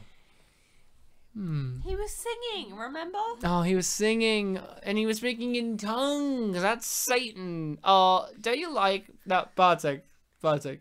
Be honest. This scene that's happening right now, where she thinks he's the wolf. When you saw in the cinema, did you think he was the wolf? Who did you think was the wolf before you found out it was Daddy? That's a good question. Because when I watched it, I knew it was the dad already, because I had known that from before. But watching it, I thought, maybe it is the grandmother. Who knows? Wouldn't it be a plot twist? I feel like, I don't know for sure, but I feel like I would have thought it would have been one of the two love interests. Wouldn't it be great if it was both of them? We're also saying, wouldn't it be great if this was a Wolf Orient Express kind of deal, where everyone in the town, other than Gary Oldman and her, are the wolves? What if it was just some random guy? Look at this. He's lifted up her skirt to grab the knife that's at her ankle, but he lifted it like all the way up. I don't think he needed to do that. No. Like, just to get an ankle knife, he lifts it all the way up so he can get some leg action. That's our hero there. It's for the guys in the audience. A question about the end. I want to get to. Well, Like, me at least, because I was straight. But no. The question about the end of the movie, yeah? See how he just took an arrow for her? At the end of the movie, she says, "And Henry learned how to be noble." It's like, wasn't he noble throughout the whole movie? At no point did he show nothing but nobility. He was there at the wolf hunt where his dad got murdered. he understood that she was in love with someone else, and he Was like, he was I mature about it. Yes, but the reason that line comes up is because he feels like he was a coward because he hid from the wolf and thus his dad died. He didn't hide from the wolf, did he? Yes, he did. When his dad died? Yes, he hid. That's why he smelt the wolf but didn't see the wolf. I thought he just didn't And- know the wolf was there. No. There's a whole thing about the fact that he knows the smell of the wolf. I know he knows the smell of the That's wolf. when he smells what he thinks is the grandmother smelling like the wolf. He's just like, Oh you're no! it. Chump got his hand bit off. Now here's the thing: I wouldn't have killed Gary Oldman until like the next day. You could still use him as a wolf deterrent guy. He's a genius. He could tell you what you need to do. Yeah, but he's mean. And you kill my brother for logical reasons. And I'm gonna say fuck this town and take my elephant back to Rome and explain how I killed my white master because he killed my bro. And they'll be like, "He killed your bro?" "Yeah, he killed him." "Oh, that's fair then. But did you make sure he was going to be a wolf man first?" "Yep." "Alright then. Case closed." So, this is the climactic scene of the movie, Bartek, The where... I am Yeah, it is, Spartacus isn't it? moment. This is the climax of the scene. Like, this is the big action piece. Where the wolf burns his foot and runs away I will. into the camera. Bye, wolf. And they look, see, her friend's forgiven her. The one who just called her like No, I a swear that's devil different or person. shit. he just fucked her up. My God. No, Why he is didn't. Gary Oldman still such a Her dick out. about the situation? Okay, but 'Cause he's an asshole. Rachel, Bartek, can we just appreciate? Look at this. He's got the knife, the sword at his throat. Yeah, he's aiming it at his throat. When he does, spoiler alert, stab him. Where does he stab him? Did I not say this already, Ryan? Nope. In the camera. No, but look, That look. was No, that was the other guy. Look at this. Look at this. Stabs. Stabs. Oh shit! It's to the left of the camera. But look, where did he stab him? Oh, so it has to be lower than not- what we're looking because. Yeah, Because but that it's- was not where it was pointed. But also, nowhere in his armor would that be allowed to stab. Unless he went for the armpit. Yeah, don't you like getting stabbed in the armpit? Maybe he got stabbed in the ankle. Wouldn't it be a great thing if Gary Oldman became the wolf at the end of the movie? Like he was the That would be horrible, Ryan. He has 2 kids. yeah, and then they were wolves all along because their mum was a wolf. They Here's have the wolf thing: why blood. can't you just be born a wolf already? Like if you have pure blood wolf parents, why can't you be? Why did he never make his wife a wolf? Because it's the pure blood thing. Oh yeah, but then if he can make her pure blood, then like Because No. she's part of his lineage. Because his father was one, and then His So wife what? was a Ravenclaw. oh, yeah, I like they, Ravenclaws. they needs to be born into Slytherin. This was a weird dream sequence. But how would you incorporate the iconic line into the movie, Rachel? Roger Ebert didn't like this bit. Shut up, Roger Ebert. Roger Ebert, go shut your mouth. I don't know how you could improve. Okay, on- Ryan, I will shut my mouth. We're death, the ultimate embrace. Rachel, you okay? You got your head on the table? Did you need to take a break? No, I just wanted to say that you can't improve on perfection. You can't. Really, you can't. I mean, look at this scene. It's her teeth are big, her eyes are big, her ears, and then all the better to eat you with, and then she like mounts her granddaughter to have sex with her. I think it was the better to eat you with that Roger No. Ebert didn't like. Here's something I think is very keenly invented into the structure of the movie.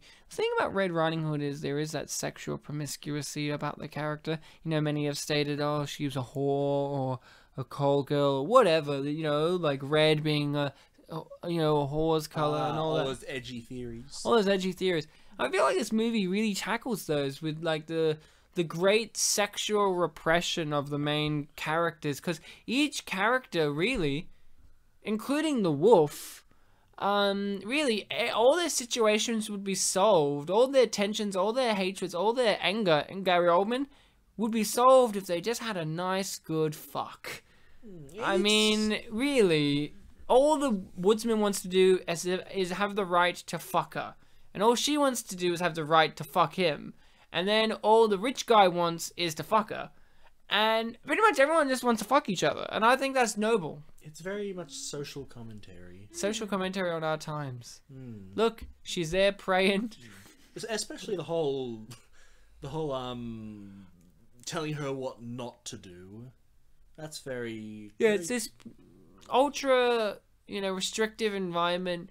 And the sexual tensions and frustrations builds into the characters and kind of clouds their sense of reason and just general senses. Like, that's why it's like, you can pick this... Look, you can be, an idiot and pick this movie apart for its flaws. But like I said before, this isn't a movie about logic. It's a fairy tale. And this is more a movie about feelings. Yes. I think this that's is what a very feminist movie. Yeah. I was gonna say that before you said all those words, and I was becoming Rachel, like, I don't want to say that. As the only woman here, I mean, I don't know Bartek, but as the only woman here, do you feel like this is a feminist piece? Well, first, are you a feminist? Yes, I am a feminist. Oh, and is this a feminist piece? I'm still evaluating.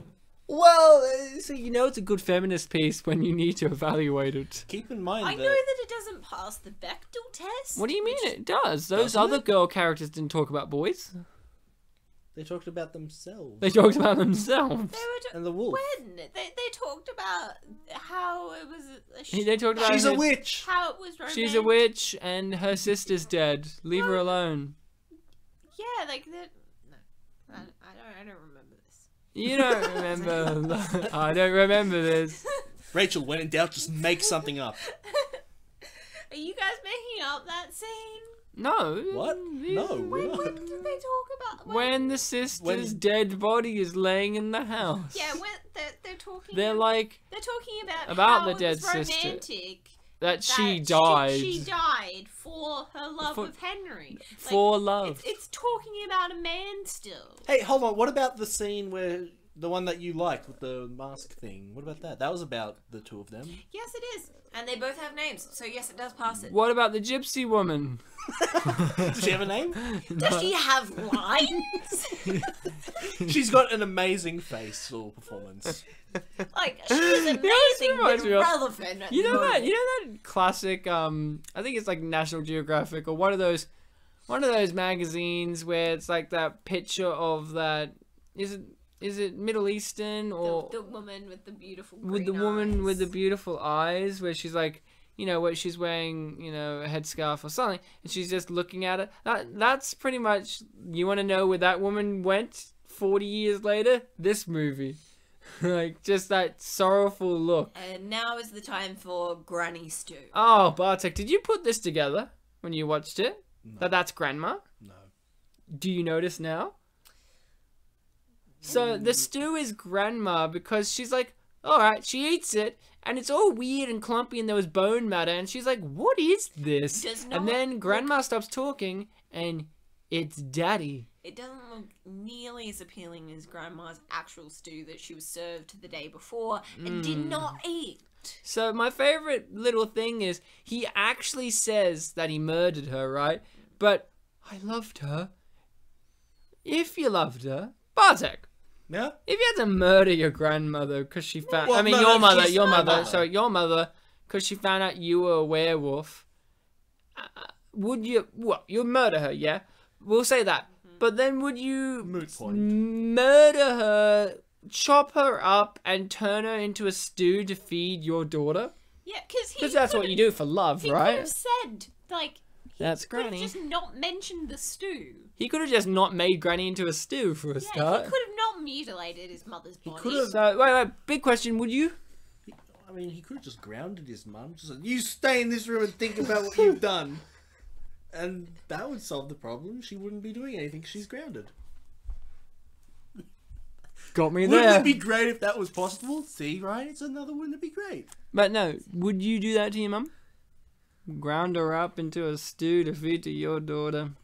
It would If you- upset me. I have a daughter, cool. Yeah, but you love your mum. That's why you did it. You love her. Do I love my daughter? No, your mum. You loved Okay, your but do I mum. love my daughter? You want to make her into a werewolf, so I imagine you love her. This is a complicated issue. My favorite thing is the older sister looks younger than Amanda and- Seyfried. And the letter said to me in the forest. That's and a she meant in the forest. huts. That's the hayfield, yeah. Yeah, no, She was a in the wrong place dumbass. entirely. She wasn't his daughter, so she's a dumbass. Didn't you Your see what a mother tubby? lied to Didn't you see how tubby she was? She's a dumbass. Dumb ass. So Do bums have brains? you took revenge on mother. Slash that bitch's face up, and her lover growls, but only with like an end bracket. Alright, Ryan, serious question. What kind of guys are you into? Well, I'm into any guy that's hot. Oh, I think you would be Valerie in this movie. So we did a person. Well, I did. Bartek did a personality quiz for this movie, and he got Valerie, the main character, Red Riding Hood, and the questions in the quiz, Rachel, were great.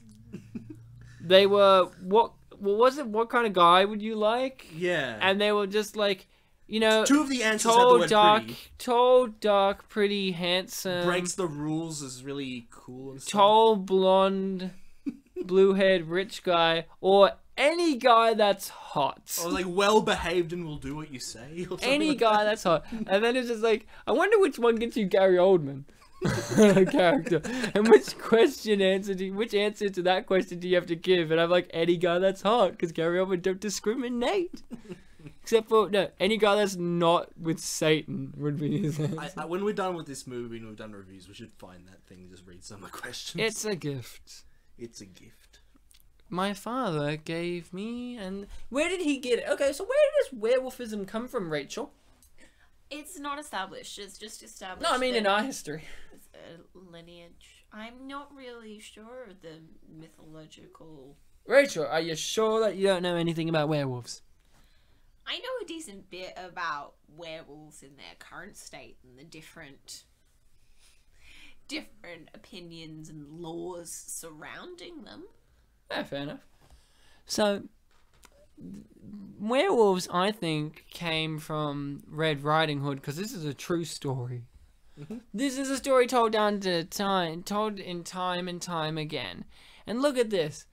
This happened. There was a woodsman, and there was a dad who was, this story is about what it's like to meet your father-in-law. When I met Rachel's father, he was a werewolf. He was going to eat me and kill me, but then, we learned to both be wolves. I think it was more like the werewolves in Adventure Time. Yeah, the business ones. Yeah. So, axe to the back. Did you see that coming, Bartek? And the nails. Okay, here's the thing I love. So, you kill them instantly with silver, yeah? Mm-hmm. His nails would only pierce through a couple of layers of skin and flesh, and it instantly kills him. Like, he's instantly dead. It's the veins. In the chest? There's lots of veins in the chest, I guess. The stomach. Stomach? You got me there. Fleshy. Maybe they're weak to it in a sense that, like, even by touch. Yeah, I guess. Like, if they would, like, brush it against you, maybe that would kill them. Ah, they get like a skin rash. Ah! They're allergic. Tap. I can't have silver baths. So, we find out that he got bit. Bitten. She decides to be a hypocrite. She's willing to kill her own dad. No. But She's willing to kill let her this dad moody piss off. because he's a murderer. Hey, but that's because Two wrongs make a right. two wrongs make a right. She's preventing her She being should forced just, into werewolf. and she doesn't know what this guy is capable of when he becomes a beast, because the dad took time to control it. Their love will conquer. He wants to do the right thing. Okay, so the question is about to come up that I've been wanting to ask Bartek, because believe it or not, the movie is practically over. And why did I laugh at that? Because this movie, like I said, it feels so short. The pacing to the movie is spectacular. Like, what isn't, 100 minutes feels like 10. And this isn't the kind of pacing like you get in Catch That Kid. No. This is kind of pacing you get when you are going to sleep at night and your granddad reads you Red Riding Hood or your mum or whoever, and you fall asleep and you wake up in the morning. Your werewolf dad reads it. Huh? Your werewolf dad reads it. My werewolf dad reads it, and you wake up and you're like, oh, I didn't realize I fell asleep. That only felt like a minute ago. Yeah. That's this movie. Yeah. Here's something, Rachel. When your dad gets killed, do you make it look like the wolf did it, or do you weigh him down with stones? I actually thought they were going to mutilate him to make like the wolf did it, and just like the wolf got dad. It's like, shit. But then, the surviving people from Gary Oldman's crew. They just fucked off already. I respect her decision because. So you do it. Yeah. But because I wouldn't want my father, who was responsible for these deaths, to be lumped in with the experiences of the victims of his heinous acts. He will be, because they don't know he's the wolf. I don't think he deserves a proper burial. Fair enough. He is a monster. Don't you like this Lord of the Rings type burial scene? It feels like very Boromir-esque, and off he goes. No, you guys are wrong about why this was done. It's a very, very obvious reason why it was done this way. She likes rocks. No, Ryan. It's the most simple reason in the world. Fucking police. Oh, the police is Gary Oldman. If they faked the injury that Because it's you know, really- that was, then the freaking forensics will get them. Now, obviously, Yes. that leads to the next question. When is Paul Giamatti going to play the forensic expert? Okay, in the this second movie? next question. How do they know about the forensic police and that it exists if they think that it's the 1300s? They're in on it. They know that this is freaking the 2000s. Bartek, look at this. Yeah. Look at all this, right? Mm-hmm. Okay, see this stuff? Yeah. See this stuff? Yeah. That never happened. Yeah. But she's remembering it. Oh, well, she's thinking about it. No. This is like a flashback sequence. It's like all the things that... Not a dream? It's- Could happen because she doesn't have that long of a cloak. They do not actually get naked in front You know of what's each great about it? It's because these two have barely shared any time together in the movie. It's so good. But I really wanted to ask you about that sequence there. It really stumped me last night where I was just like, okay, so she's thinking of things that will be, but she already dreamt of these things earlier in the movie, right? So we don't need that again. But it felt like in that moment that it was like her remembering, but none of that's happened. That was a dream. So it's her remembering the things that will be and can be. And look, the mum's scars are gone from her face. And I answered that question. How did no, just what she was like before. How did that happen? Magic. Look, he learned to be noble, you know? I mean, isn't that great for him? The reason for this is that dreams are eternal. Eternal. Just like the police brutality in America.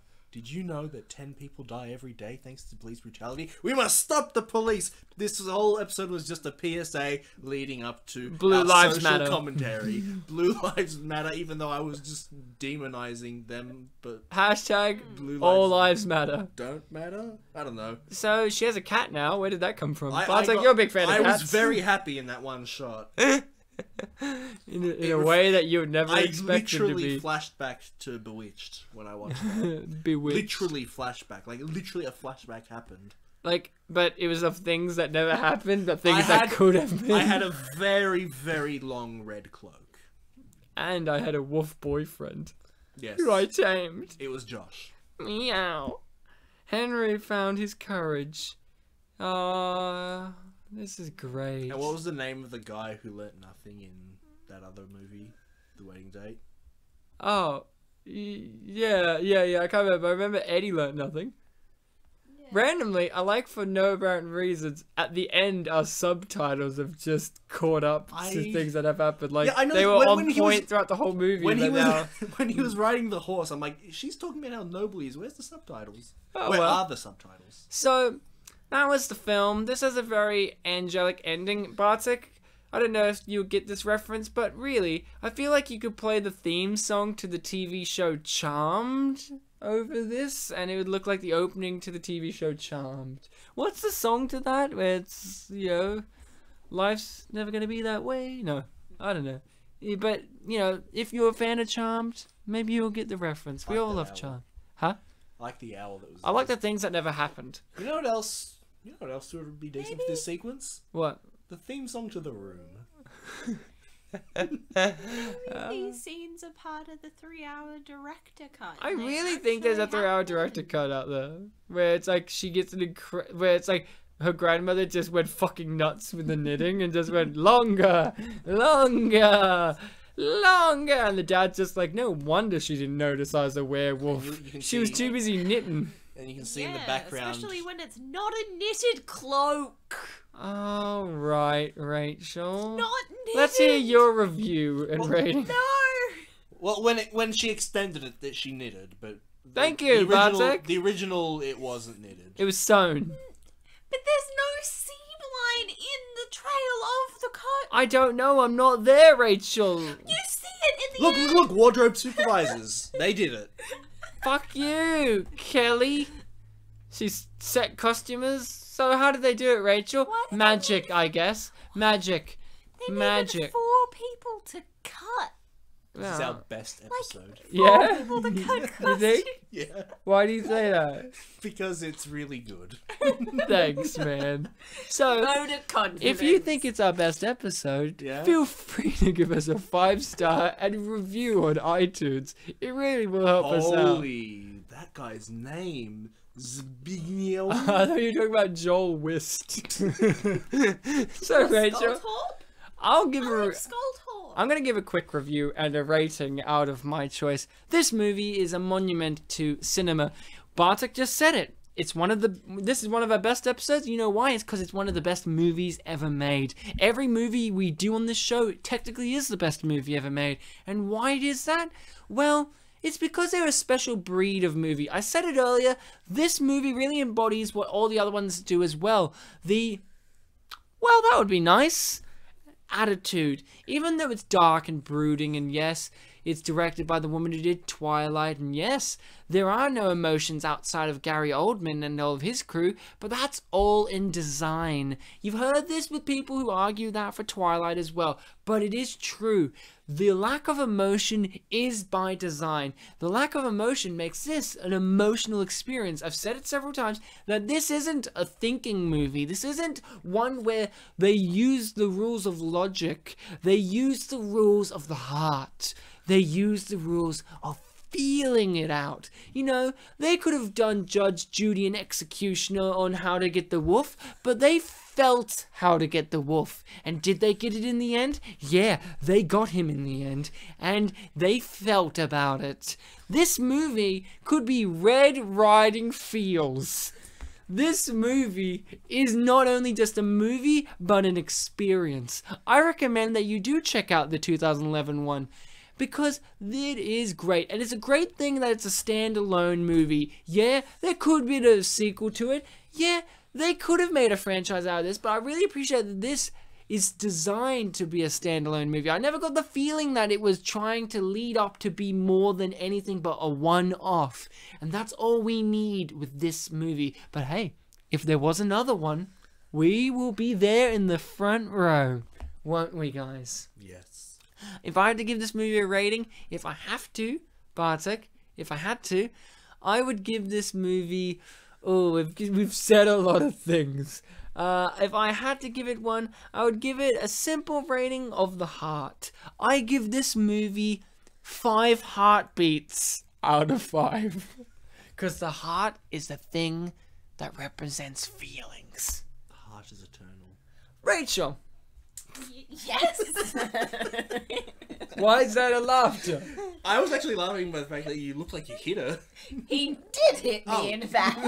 Rachel, Yeah. tell us your rating and review. Or review and rating. Depends. Yeah, but I will go the traditional of the review first, and we'll say that this movie is perfection. It's the idealized version of Red Riding Hood. I believe that it manages the traditional aspects of the more gruesome and terrifying tale, but also keeps the lightheartedness of the love story intact. I think it does the source material justice.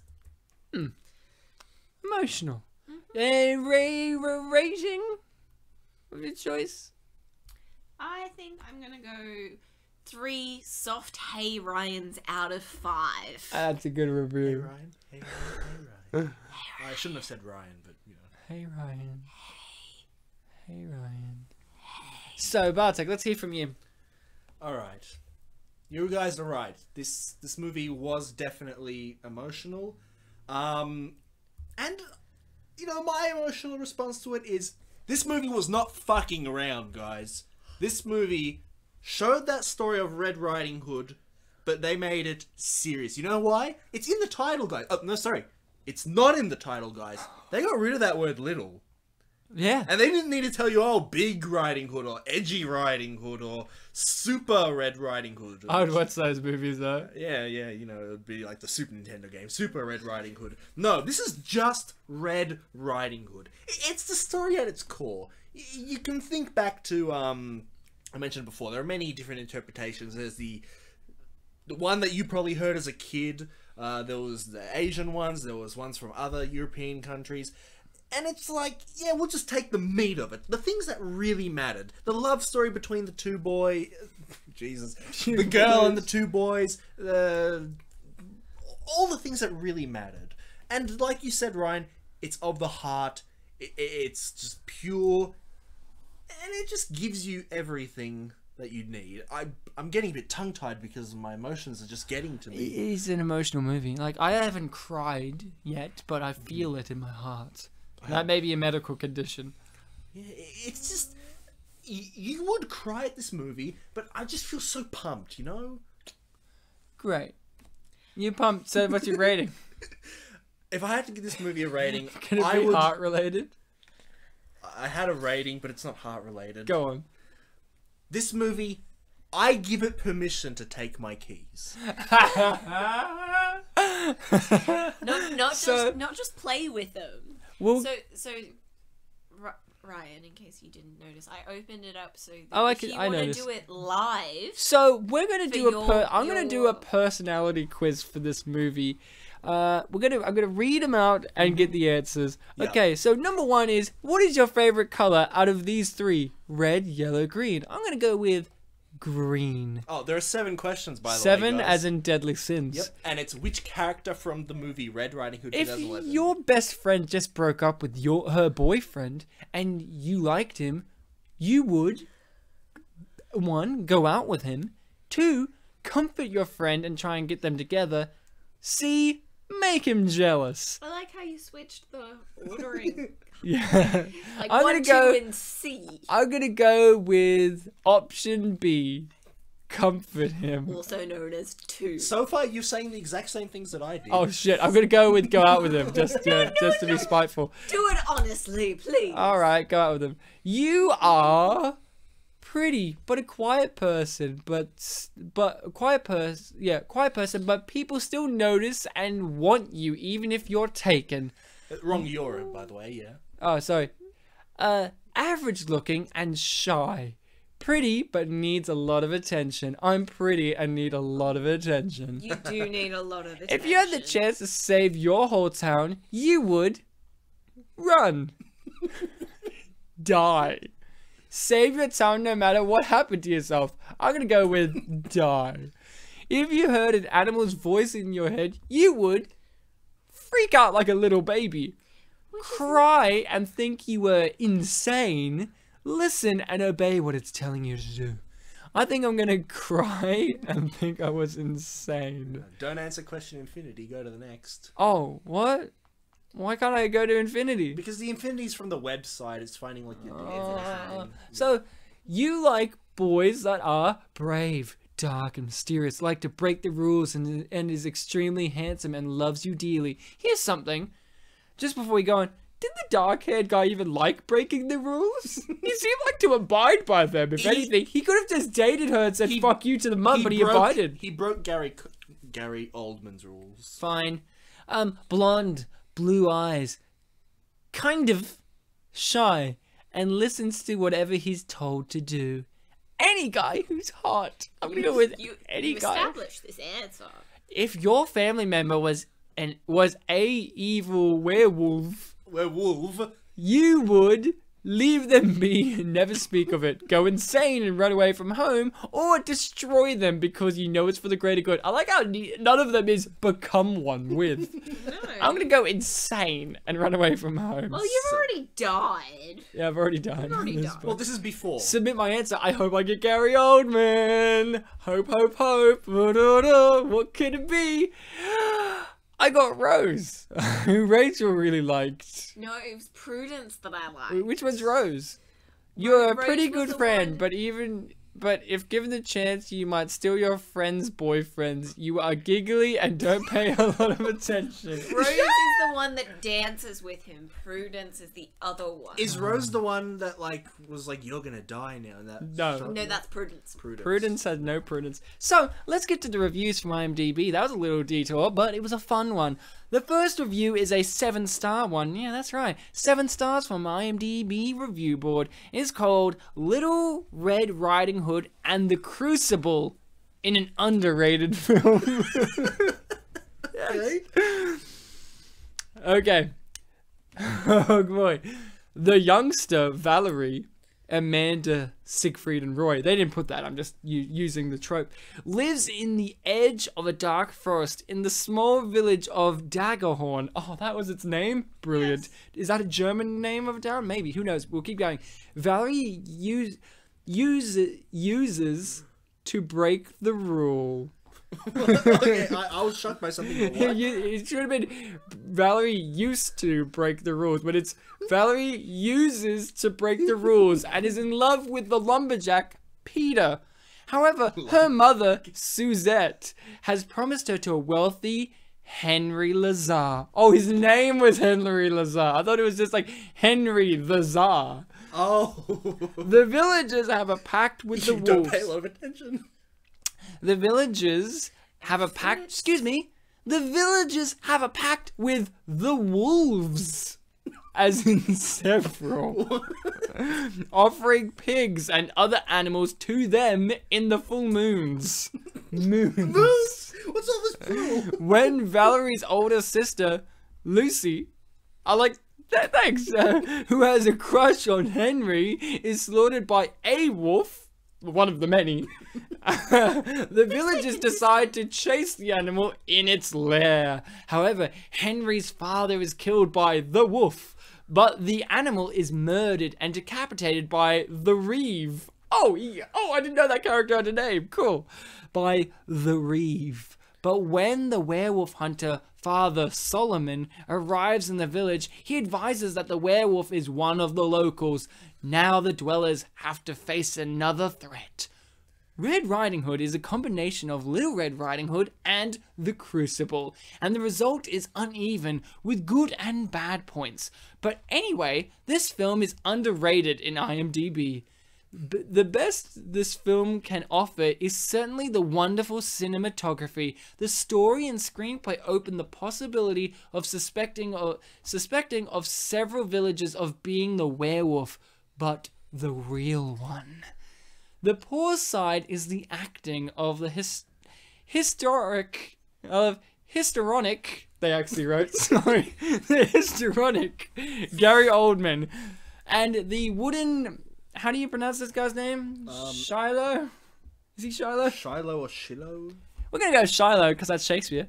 Ferdinand's, and Amanda Seyfried, or Siegfried and Roy, that keeps the same expression of the face along the film. But the film is not as bad as the critics write. My vote is 7, and the title in Brazil, they just give you the title, and that translates to The Girl with a Red Cloak. What's that Brazilian title?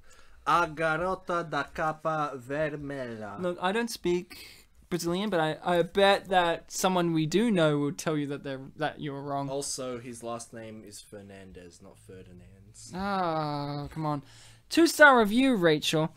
Prepare yourself. We do have negative ones on here, but, you know, this is from 2012, so a year after the movie. Ruined our Saturday night. That's the title. Prepare yourself. Okay, if they're gonna be personal, what's their username? Andy Fraser from California. Okay. Don't rent the DVD. Warner Brothers / Appian / Random must have taken a cue from Disney, because you cannot skip past all the promotional crap spelled with a K at the beginning of the DVD, and there's a lot of it. After 11 minutes of watching this drivel, think of the brain cleansing scene in A Clockwork Orange. We got so pissed off, but they used the 2 S's, they used asterisks, so they could have been pitted off for all we know. We didn't even want to watch the movie, so we popped the DVD out, went back to regular TV. They didn't even watch it. These guys must think we're so desperate to watch their high art film that we're willing to sit through, and this is the best one, sit through teen movie trailers, I think they meant 10, advertisements for some sort of frequent buyer program, don't know what it was about, we had the sound turned off. Oh dear. And then an homage to film history. I'm not watching, buying, or renting any more crap from Warner, Appian, or Random Films. Crap spelled with a K again, in case you want to know. That's the end of the review. They didn't even watch it. They didn't even get up to the main menu. No, and I just left. I'm not watching this high art. So High art. That's what we've been saying. This guy knew.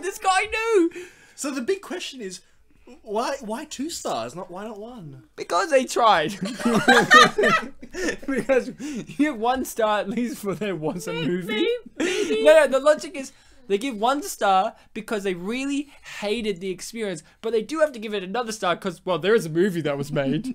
It's not the movie's fault. Maybe they're just like one of the trailers that they actually watched. But do you want without the sound. But do you want to hear a review from someone from India? Yeah. It's called Quaint and Mysterious, just like India. But Quaint and Mysterious, 10 stars. I just like this. Really, it's not that funny, but it'll be good. I just like this take on Red Riding Hood. This movie is good with setup, great medieval feel, and like that's the end of that sentence. I like the background score very much. Just a piece of advice. Just a piece of advice. So try watching with best sound setup you could come up with. Like, in case you wanted to know. This time, not like last time. Are we just meant to like visualize the sound? No. You have to, get whatever you can together, whatever clams you have. Okay, could come up with. You would really like this movie when you are in a mood to watch a mystery movie. Oh god. Calm down, Bartek. You would really like to watch this movie when you're in the mood for a mystery movie with quaint medieval village setup, like The Village. The DI, I don't know what that is. The DI feel of this movie was really good. Rather than comparing it with any other movie, try watching it for I just want to enjoy a mystery story inclination. You'd be surprised. The climax is good. And I just like how the grandma angle was presented, especially big eyes to see you better scene. For me, excellent. And that's the end of the review. First of all, I think he was trying to do DIY. Do it yourself? No, just dingy. The next one is a 9-star review from 2011 when the movie came out. Leaves you guessing until the very end. Yeah, I think that's fair. I think that's fair to say. This review may contain spoilers, so watch out. How did this movie get so many bad reviews? I thought this movie was great since it successfully played with people's emotions, even from the very starting with the shot of the beautiful village. The film got me interested, and it kept me interested until the very end. Let me just say that I enjoyed the romance factor that this movie had. It was sort of cliche, but I liked it. I was kind of wishing that it didn't end the way it did, though. Oh well, it was still great. This movie reminded me of The Village. They kind of have the same premise. The town is being terrorized by some sort of being and all the villagers are scared. I'm just glad that this movie had a better conclusion and ending than The Village had. My only complaint was how they kept on publicizing the fact that the director of Twilight was the one who directed this film. Because of that, I couldn't help but compare the two movies when it came out to the characters and the romance storyline. Both films had a girl as the main character who had 2 guys fighting for her, and the only differences with the characters from both films were that the heroine in this movie kicked ass. And this time, the better guy loses. The best thing about this movie is the suspense and mystery that it gives. My guesses of who the wolf was was kept on changing throughout the whole film. I checked the rating of this movie a while ago before I went off to the movie theater and saw that it ranked a really low 5.0. I thought the reason for the low rating was because the identity of the wolf was really obvious from the trailer itself, and there was no need to watch this movie. But the thing is, the wolf isn't who you think it is. The movie incriminates and makes you suspect everyone in the town. I did honestly no expect the conclusion. That's what makes this a great movie. Don't listen to the naysayers. Just keep in mind that this isn't a horror movie as the trailers portray it to be. It's sort of a mystery with some sort of romance mixed in. Give it a try. And don't get brainwashed by those unbelievably harsh critics. Oh, another warrior. The last one has no stars. It's got no stars. It's from Sweden. Hey. It's... That was a good reaction because you're going to be saying that a lot.